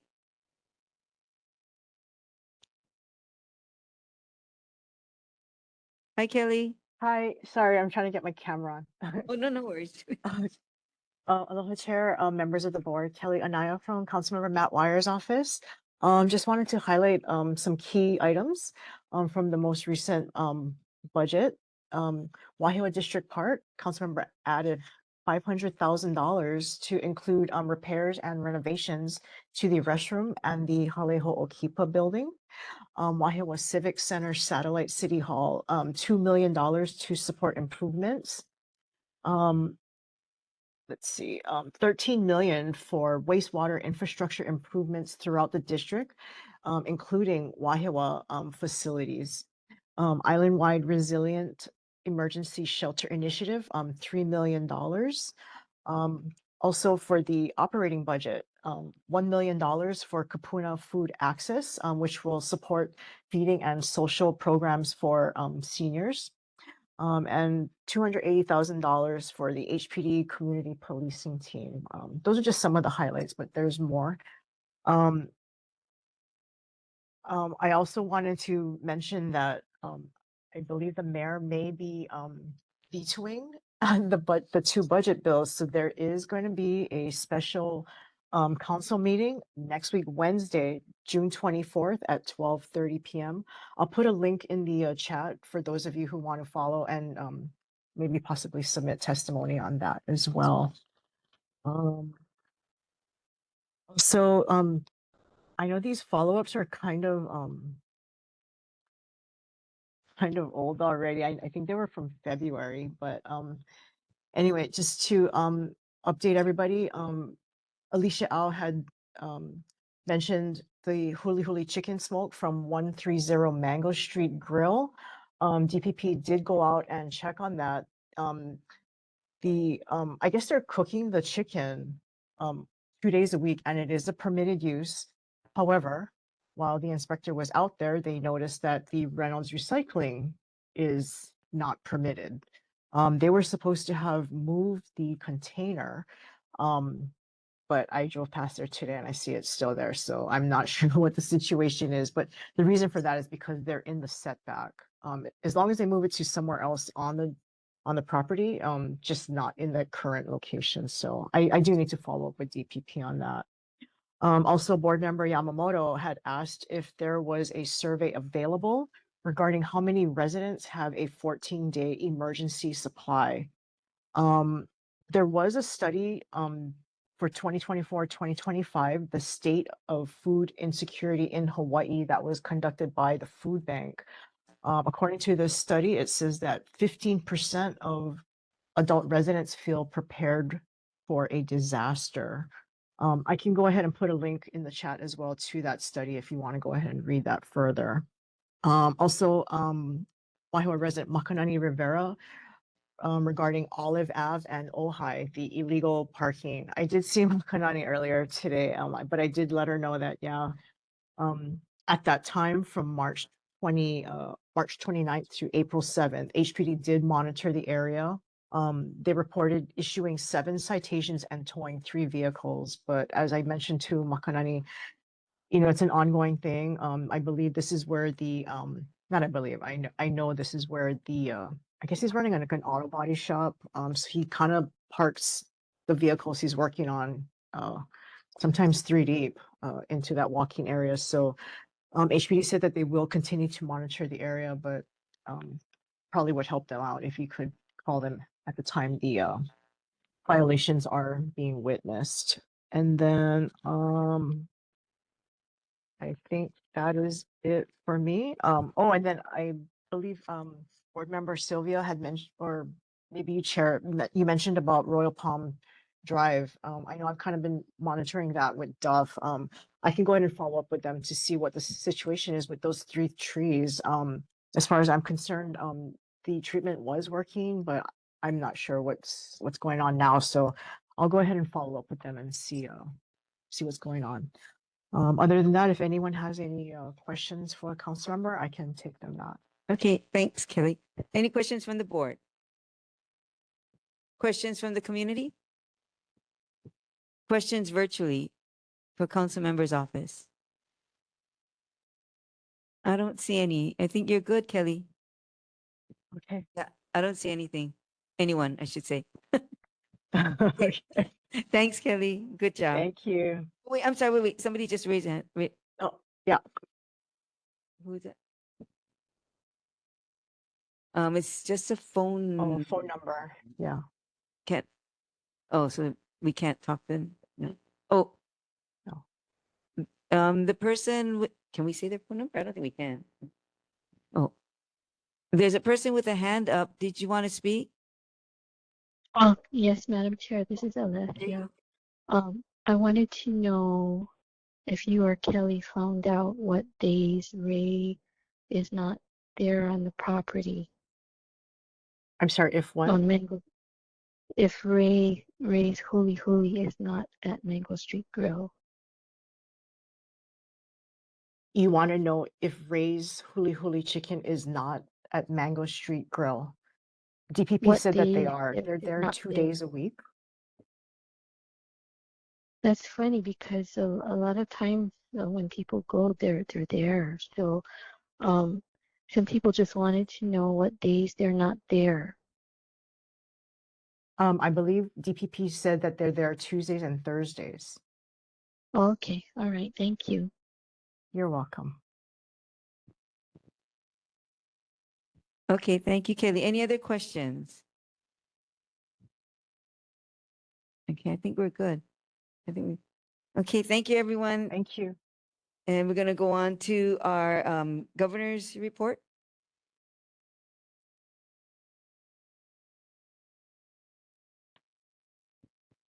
Any representative from the governor's office? Hi, Chair. Hi.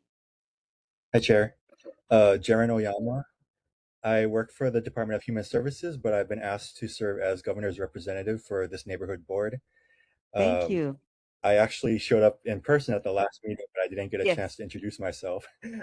But yeah, no. Well, again, nice to meet you. Welcome to be on Don't board. really have much to report on at this time, but I'm open to questions. Oh, okay. Stand by. Any questions from the board for the governor's office? Questions from the community? Questions virtually for the governor's office? Yeah, I guess we're pretty quiet. Everything's good, I think, must be. Yeah, I don't see anything. Okay, well, thank you very much, and thanks for introducing. Well, you know what? Before, I'm not going to let you go off that easy. Why don't you tell us, since you're new to us, why don't you tell us a little bit about you? You got 1 minute.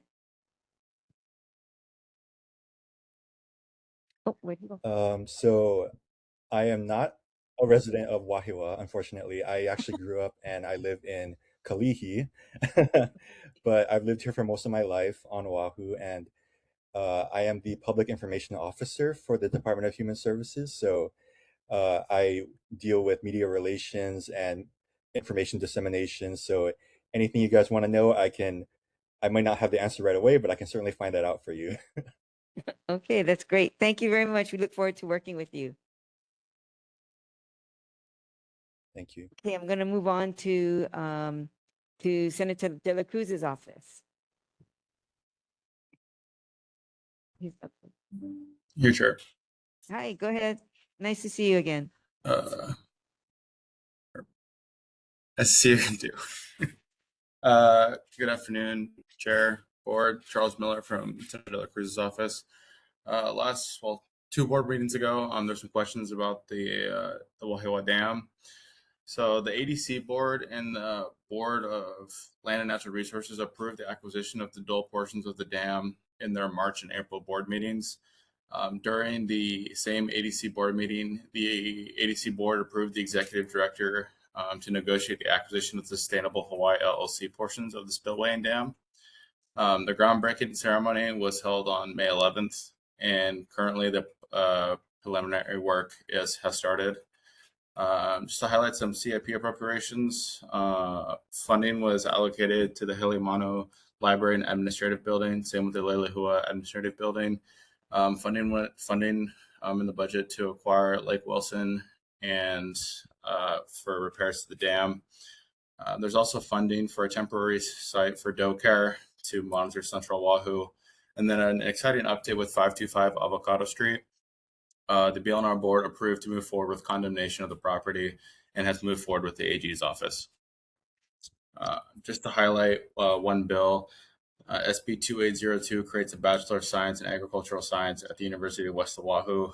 And then senators spoke with the Wahiawā Rainbow Senior Club in May, attended the Lelehua graduation, and then senator and staff attended the bond dance and volunteered at the snow cone stand. And then just two last legislative updates. So all the bills that passed the legislature are with the governor's office, and there's two last key deadlines. June 30th is the list to intent to veto must be finalized, and the governor must veto the bill by July 15th. And I'm here for any questions or concerns. Thank you. Thank you, Charles. Any questions from the board for Senator's office? Questions from the community for the Senator's office? Any questions virtually for the Senator's office? Okay. I do have one question, Charles. The condemnation was agreed to, and if so, what portion of that stretch on Avocado is going to be condemned? Yes, so it's 525 Avocado Street. It's in between, I believe it's a Muay Thai on the corner there, the 505 that faces Kamehameha. And then there's that old like auto shop or something. It's on the side closer. It's in between. That's it's the location where the incident happened last summer. Right. So is it that whole strip then? That whole, so including that, it's there's like a little office there as well in between. yes, that area right there. Yes, correct. So is it from the Muay Thai to that office building, or is it from the Muay Thai to the shop, the car shop, or at the end? Yes, so the car shop isn't part of the condemnation process. It's just the little small office area that has been getting repairs the last 4 or 5 months. Okay. So okay. so the board approved that, I believe, in the April meeting. So it's currently with the AG's office to move forward. Okay. And last question is, as they're clearing out that area, which is very good, I know previously I brought up the question of whether at the same time, is it possible to clear out or chop down the trees that are on the backside? You know, you have Lake Wilson, and you have all these trees, and then of course we had all the area where people were dumping their cars and all that. But is it possible to clean up that area and then put a fence so people won't fall? Because there have been people who have fallen into the lake, you know, or tumbled down basically. Because right now it's wide open, so anybody could be, you know, they are walking down. But is it possible to clear out some of the trees and secure some kind of fencing so people don't go down there or fall down there? Yes, I'll have to follow up on that. That should be a lot easier once the state acquires the lake, because then in theory they'll have both sides, so the fencing. But I'll follow up with you on that for the July board meeting. Okay, thank you very much. Appreciate. Oh wait, follow-up question. Go ahead. Yeah, follow-up question on that property. Yes. How much did you pay for it? And when does the state, or when does state actually take it over? So I can share more on the timeline for when the state's taking it over. I know that in the previous budget for the legal fees and acquisition of the property, it was just under $2 million. Could you break that down, how much the owner of the property gets? Yes, I don't know off the top of my head. I can share that at the next board meeting. Go ahead, Erin. Hi, Charles. I have a question not unrelated to the Avocado Street. It's Mhm. about the constructions that's happening on 1136 California Avenue for the new high core school. Yes. Mhm. Very excited for the new property. There does seem to be work that because there's a gulch behind there, and it does seem like there's a retaining wall being built there. It seems like a very narrow patch to build an entire school property. Could we get some information of like what's being happened there? Because it just seems like a landslide waiting to happen. And are they drilling pylons in there? Because it's the botanical garden, and then there's that gulch. And then there's a narrow sidewalk after. Could we get some information on what is being built is it being cantilevered over the gulch? What is happening? Yes, I will. Construction. Yeah, I'm sorry. I don't know the construction details, but I can follow up with the consultant and DOE to get more information. Okay, was that clear? What I'm asking for, like, just how is it being constructed? I haven't really seen any plans, and how is it being is there a retaining wall being built along the gulch? Thank you for following. Yeah, I can follow. Yep. Okay, thank you. Charles or Erin, might have some information on it because I took a walkthrough. I was invited to go to a walkthrough. So just FYI, that area was where the DOE office was back in the day, 30, 40, 50 years ago. So it is a narrow stretch. And DOE, thank you. Yeah. So it was a narrow stretch, but it was wooden buildings and it had the offices were in there. So when they cleared it out, when they invited us to look at it, it is all that is gone and it's all leveled. And at that point, they just had some safety measures. It wasn't the official one, but because they were going to do the blessing, they put unofficial blockers. And I think now whenever the doors or the wood panels are open, you can see and they are putting something in there as far as the safety thing, but I don't I'll try and look for it because I know they gave us a little drawing and etching of the plan. So if I still have it, I'll bring it to the next meeting. Yeah, so I was actually housed there, where I worked there, and that office is now, we're at Mililani Ike and Portables, and so we're waiting for the construction of the new building for that complex area office. Yeah, that's the one. Yeah. Okay. Thank you. I think that's. Oh, I'm sorry, Yvonne. Thank you. Stand by, Charles. Hi, Charles. Kind of a similar question to Member Mendelssohn's question, but with another parcel. So I noticed in the budget that there was, for the old courthouse, there was some funding that was allocated, CIP funding, for a performing arts center. And I was just wondering if that's something that you folks are aware of, and if there's like details that you might be able to share about that, the CIP funding for that particular type of building. Yeah. Oh, sorry. Go ahead. Oh no, that was it. Okay, perfect. Sorry, there's a little bit of a lag between my camera and the thing, so I'm just trying. Sorry, I didn't want to interrupt you. Yes. So the Performing Arts Center, that property has been discussed. Where the old church on Keelani Ave. So like right, I believe it's it's on Keelani Ave. I can share an address with you. Thrown off the top of my head. Yeah, that would be great. I think, well, I saw it in the budget. It's like the same TMK as the old courthouse or the old judiciary building, like the district court house. But yeah, just wondering if you folks have information. Otherwise, I'm happy to ask someone else. Yeah, I could share I can share. Okay, I can share more details with it. From my understanding, it was, unless I might not be familiar with the old courthouse used to be, but it's the property where it's where the old theater used to be. I think it was called Victory Theater.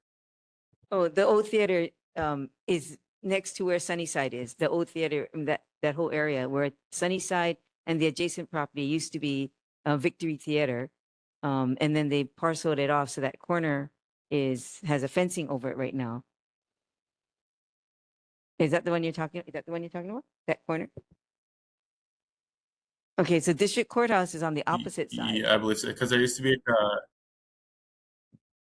yeah, because there's a small little sliver close to the street that was at one point a church and at one point a bar, and then it's on the other side of that bigger property on Keelani. Okay. So I Okay. don't know if I'm visioning in my head. I don't know if I'm explaining it well enough, but I No, can it's I can okay. share an address next time. It's where Sunnyside is, on the corner that used to be, like you said, used to be another store, if you will. And so that's North Kane Street on that side. And there's like a little coffee shop right down there. And if you look across, then you'll see those other buildings are actually closed because I think someone is buying that property. Where the gas station is, and then if you look across, there's a 1, 2, 3, like a L-shaped building. Well, I'm looking at you, but I should be looking at you. I'm sorry. Yes, yeah, I believe we're talking about the same area. You're talking about saying, Yeah, so just to reframe my question, I think my general question is if you can share more information about the Performing Arts Center that's supposed to be, or what the $8.5 million from the CIP funding is how that's gonna be used, and like kind of the timeline for that Performing Arts Center. Yes, I can provide more information on that next board meeting. okay, any other questions for Senator's office? Virtually, I don't see anything. Okay, moving on. Thank you, Charles. Moving on to Representative Perusa's office. Thank you.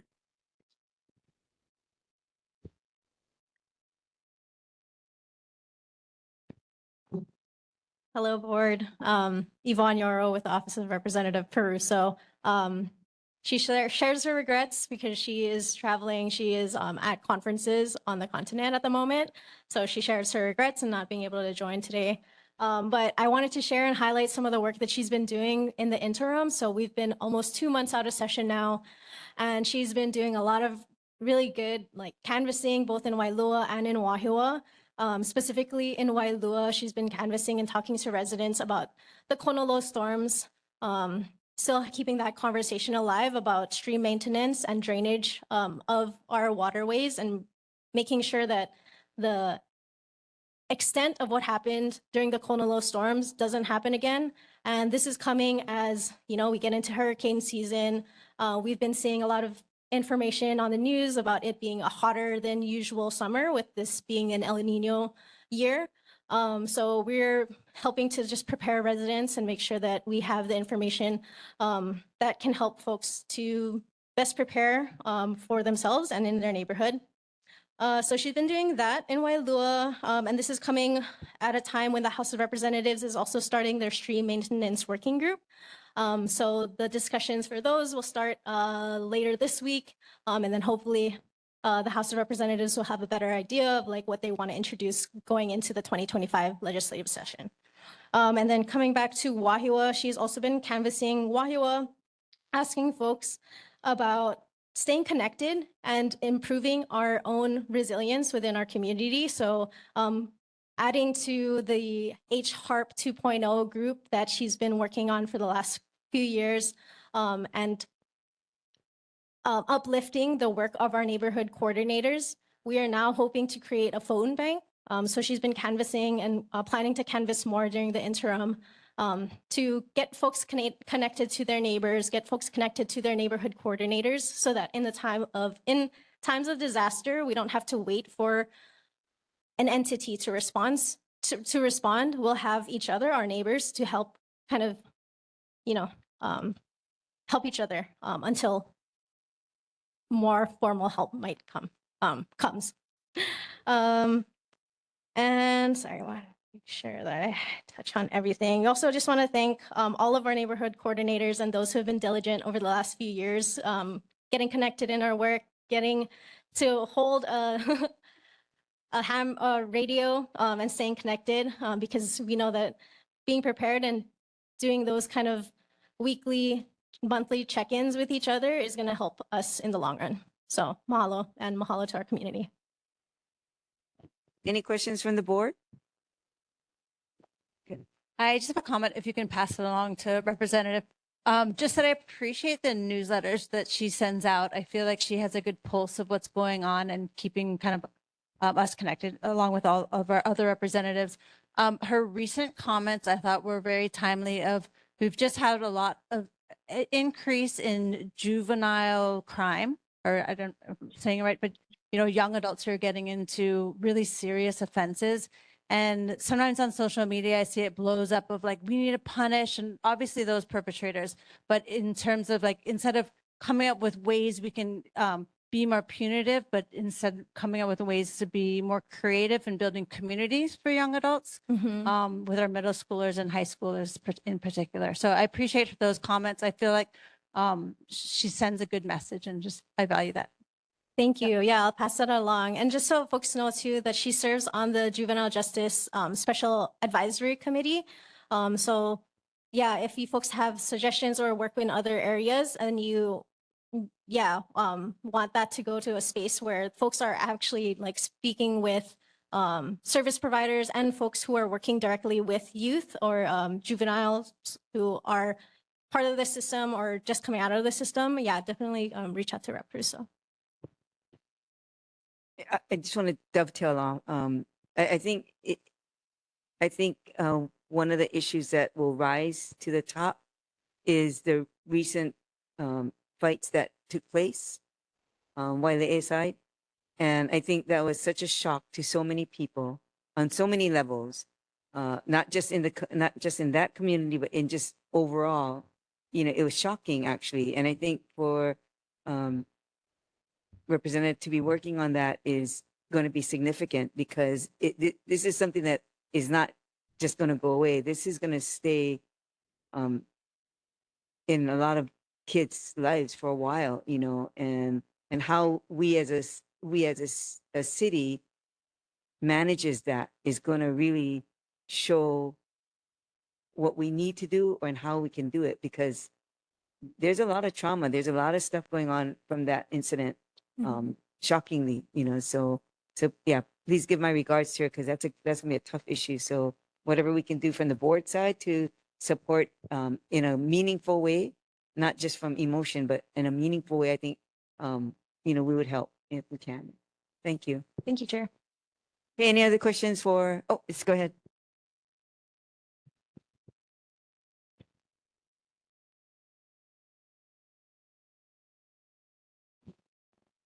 Thank you, Chair. Thank you, Board. Daniel Michael Gabriel again. I have 3 questions and a statement. I'm really fed up, okay? How long has, this is for Amy Peruso's office, how long have you been in the district chair? It's 8, almost 10 years now. To come and say that it's time that we start clearing the rivers and the estuaries that are feeding the ocean now is a little too late. That is on you folks. You've been in the position. We know the storms are coming. We're due for another century storm. It's going to be worse. Now we're going to face it. Yeah, we better, and we better get moving. Number 2, the statement. Yeah, it's on you folks that are sitting in the chairs that haven't done anything until after the fact. Question number 2. 1 question, a statement, a second question. Is there any conflict of interest when Ms. Yoro is the manager of our representative's office and also sitting on the board and representing her here in the meeting? I'd like to raise that question. And number 3, I'd like to regard to neighborhood board, Member Mendelson regarding youth crime. It's a no-brainer. We need to keep our parents accountable for the actions of their minors. I yield. Okay. Thank you. And oh, you have a comment? Oh, yeah, no, thank you. And thank you, Mr. Gabriel, for the questions. So for the first one with addressing a lot of the stream maintenance and the work that we're calling upon some of the departments and the agencies, holding them accountable to doing the work. That is an ongoing process. That's a long process, even farther beyond like when I was in her office. And I know that Rep. Russo has been working with the agencies, trying to hold them accountable through that process. So I can say that with certainty. But I will also take your questions back to Representative as well. And then addressing the second question. So there are a number of individuals who serve on the neighborhood board, as well as work in offices for legislators. And it is our duty, I'll speak as a neighborhood board member, it is our duty to relinquish any voting powers when it has, or it interferes, or it has anything to do with our duties outside of the neighborhood board. Sorry, I don't know if I'd explained that well, but we have sunshine laws that we abide by, and we follow rules that allow us to serve on the board, not taking into account some of the work that we're doing in our day jobs. And then the third question I will definitely take back to our representative. Mahalo. Any other questions for, Hey, Gabriel, just because you called me out. Yeah, just to respond to that. So as not a parent, but as someone, an educator in the community, I try to think of community-wide, how can I contribute to the development of our youth in our neighborhood? And so I would hope that everyone in our community has, I don't have the same influence as a parent, but I hope I can extend a positive, influence in my professional, my personal, serving on the board and, policy development. So that's where that comment had come from. Yeah. You have to go to the mic.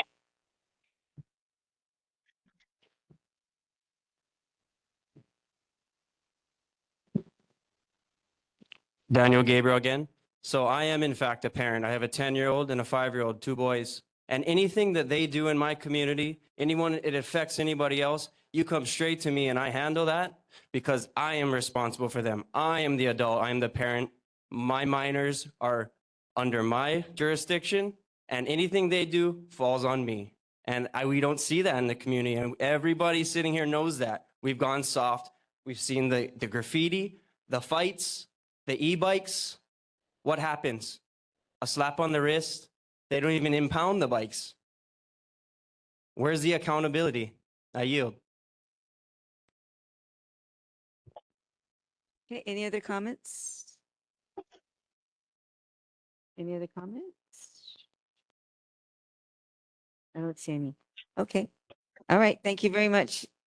Okay, moving on to board business. And we are at roughly 9:20, so we are kind of sort of on time. I am trying to move it on quickly, but moving on, we're at item 7, board business, approval of minutes. Do I have a motion to approve the regular meeting minutes of May 18th, 2026? Do you have a second? A second. Okay, we have a first and a second. All in favor to accept the regular meeting minutes of May 18th, 2026? All in favor? Oh, I'm sorry. What? I'm sorry, what happened? Oh. So, okay, do we have a motion to accept the regular meeting minutes of May 18th, 2026? Oh, did you? Oh, okay, I didn't hear it. I'm sorry. Okay, I need a second. I'm sorry. I didn't hear. Second. Okay, all in favor? Any opposed? Okay, the minutes are accepted as is for May 18th, 2026. Chairs report and board actions. Any disclosures from board members attending meetings, events, etc.? Okay, go ahead, June. What event? I guess I guess there's 4 of us that was at the Whitmore Village Wahiawā pedestrian bridge site being conducted by the Okay, can you? by the contractor Kiewit and their public relations firm. Okay, can you list the names for us, please? Was that? Can you list the names for us? Sure. Myself, Yvonne, Michelle, and Aaron. Okay, Oh, and TJ. so 5 Also. then. Yeah. Okay, we had TJ, I more than, forgot that TJ. was too many. No, And we were good. Nobody discussed the topic of, they just asked questions about how the thing would look. That's all. Okay. So nobody discussed any. We did a site visit, but there were 5 of them. Yeah, I'm not supposed to. Yeah, that's why I said it shouldn't have been. Okay. Okay, so we all are on alert to, let's be careful next time. We'll put it in the minutes that took place. Okay, any other disclosure, meetings, events? Okay, then the next one is correspondence and distribution. This is way too long, so I'm just gonna read a few paragraphs. Notice of public hearing. Notice is hereby given that the Liquor Commission of the City and County of Honolulu, pursuant to the provisions of Chapter 281 Hawaii Revised Statutes, will hold a public hearing at the office of the Commission on the 6th floor of the Pacific Park Plaza, 711 Kapiolani Boulevard, Honolulu, Hawaii, 96813 on Thursday, July 9th, 2026 at 4 p.m. for the purpose of considering the application for a liquor license set forth below and any protest to the granting of said applicant. So this application is for, the trade name is Paradise Ciders. The place of business is at 64-1550 Kamehameha Highway in Wahiawā. The license applied for is dispenser general category number 1, consumption on premises. So if anyone is interested in this, again, the testimony will be held on Thursday, July 9th, 2026 at 4 p.m. At the Liquor Commission. So is that a restaurant or what is that? This is on Kamehameha Highway. You know, when you're coming out where there's like there's a pizza joint near there, and then there's adjacent to that, there is another little kiosk there, and I'm guessing that one may have closed up and this one took over that. I'm guessing, I'm not sure, but that's the only, because there's that smaller one, then you got the pizza place, so So it's for a restaurant. it's well, that's what it, license applied for dispensary. It's a dispensary general category number 1, consumption on premises. So they'll be serving beer or liquor. Yeah.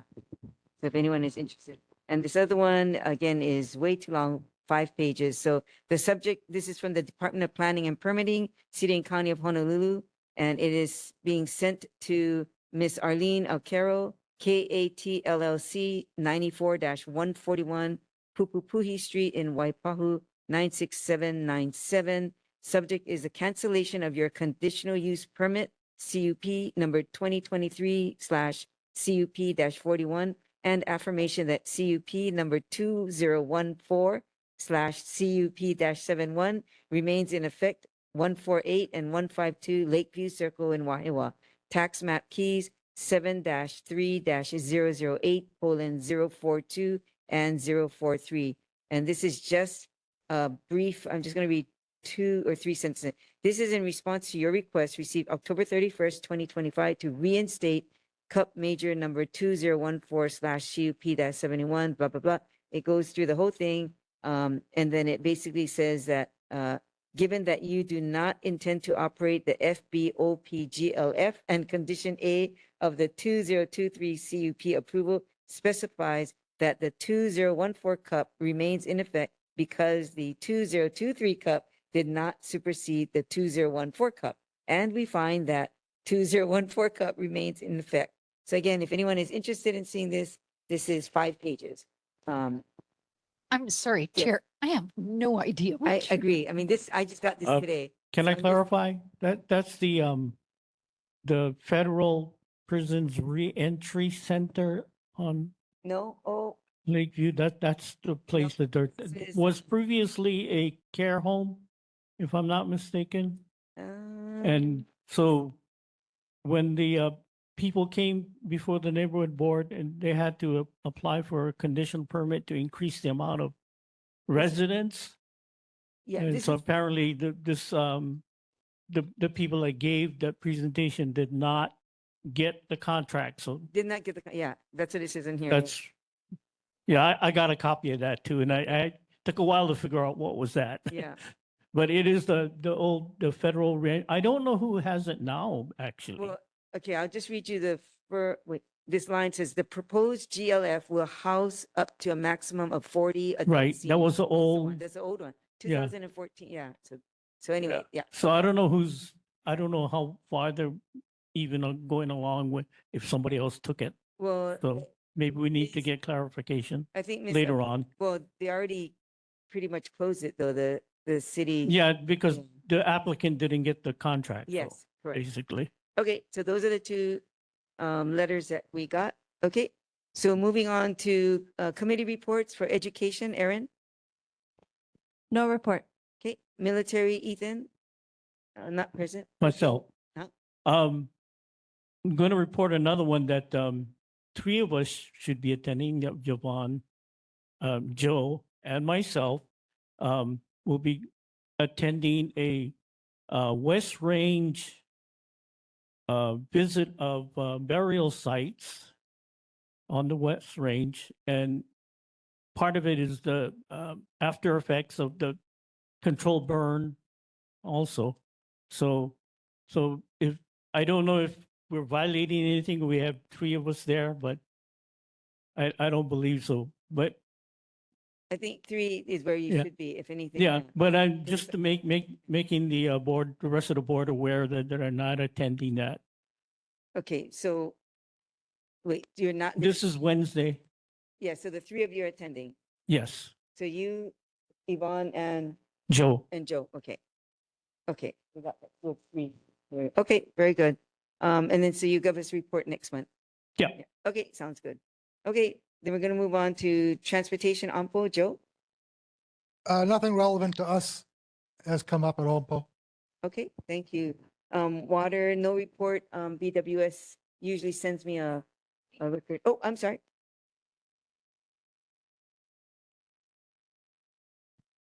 Huh? Not from, yeah. I have, we just did transportation Ampo. Yeah. And then water, so I'm just reporting that I usually get a report from BWS, but I didn't get one.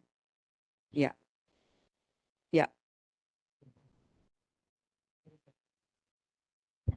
Yeah.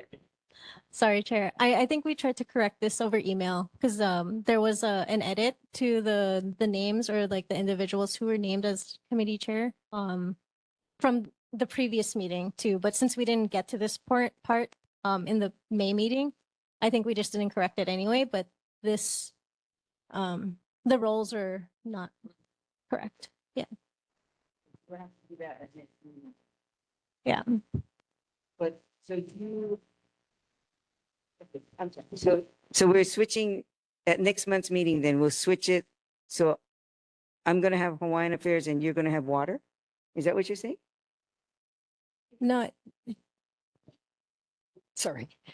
TJ and Ethan are supposed to be Hawaiian Affairs and Yvonne is supposed to be water.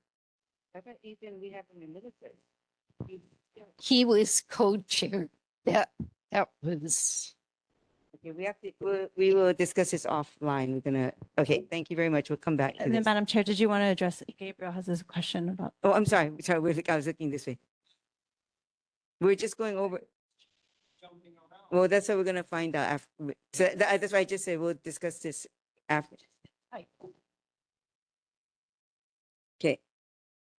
Okay, so we are now on, okay, so we are done in section C, but we have to come back to discuss those last 2. Okay, are we good on that? Are we clear on that? Okay. Okay, and then I'm gonna have to follow up with you on our past minutes and that. Okay.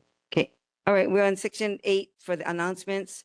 Our board meetings, our next Wahiawā Whitmore Village Neighborhood Board number 26 meeting will be held on Monday, July 20th, 2026 at 7 p.m. at the Wahiawā District Park's Halikoa Meeting Room.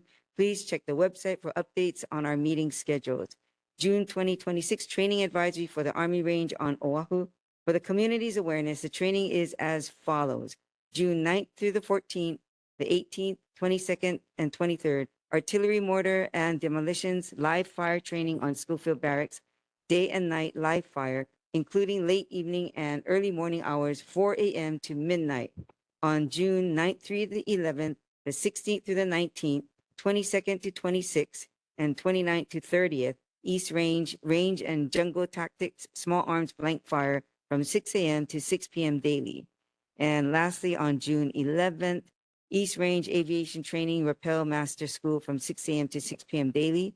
Informational contacts, City County Streets Pothole Hotline, 808-768-7777. State Streets Pothole Hotline, 808-536-7852. Hart Maintained Roads Pothole Hotline, 808-566-2299. City's Refuge Inspector's Office, 808-768-5220. And Schofield Noise Complaints, 808-656-3487. And the Division Public Affairs Office is at 808-655-4756. Okay, I think that's about it. I don't need to read the June message because we've passed it already. So I think at this point, without any further ado, we are adjourned. Thank you.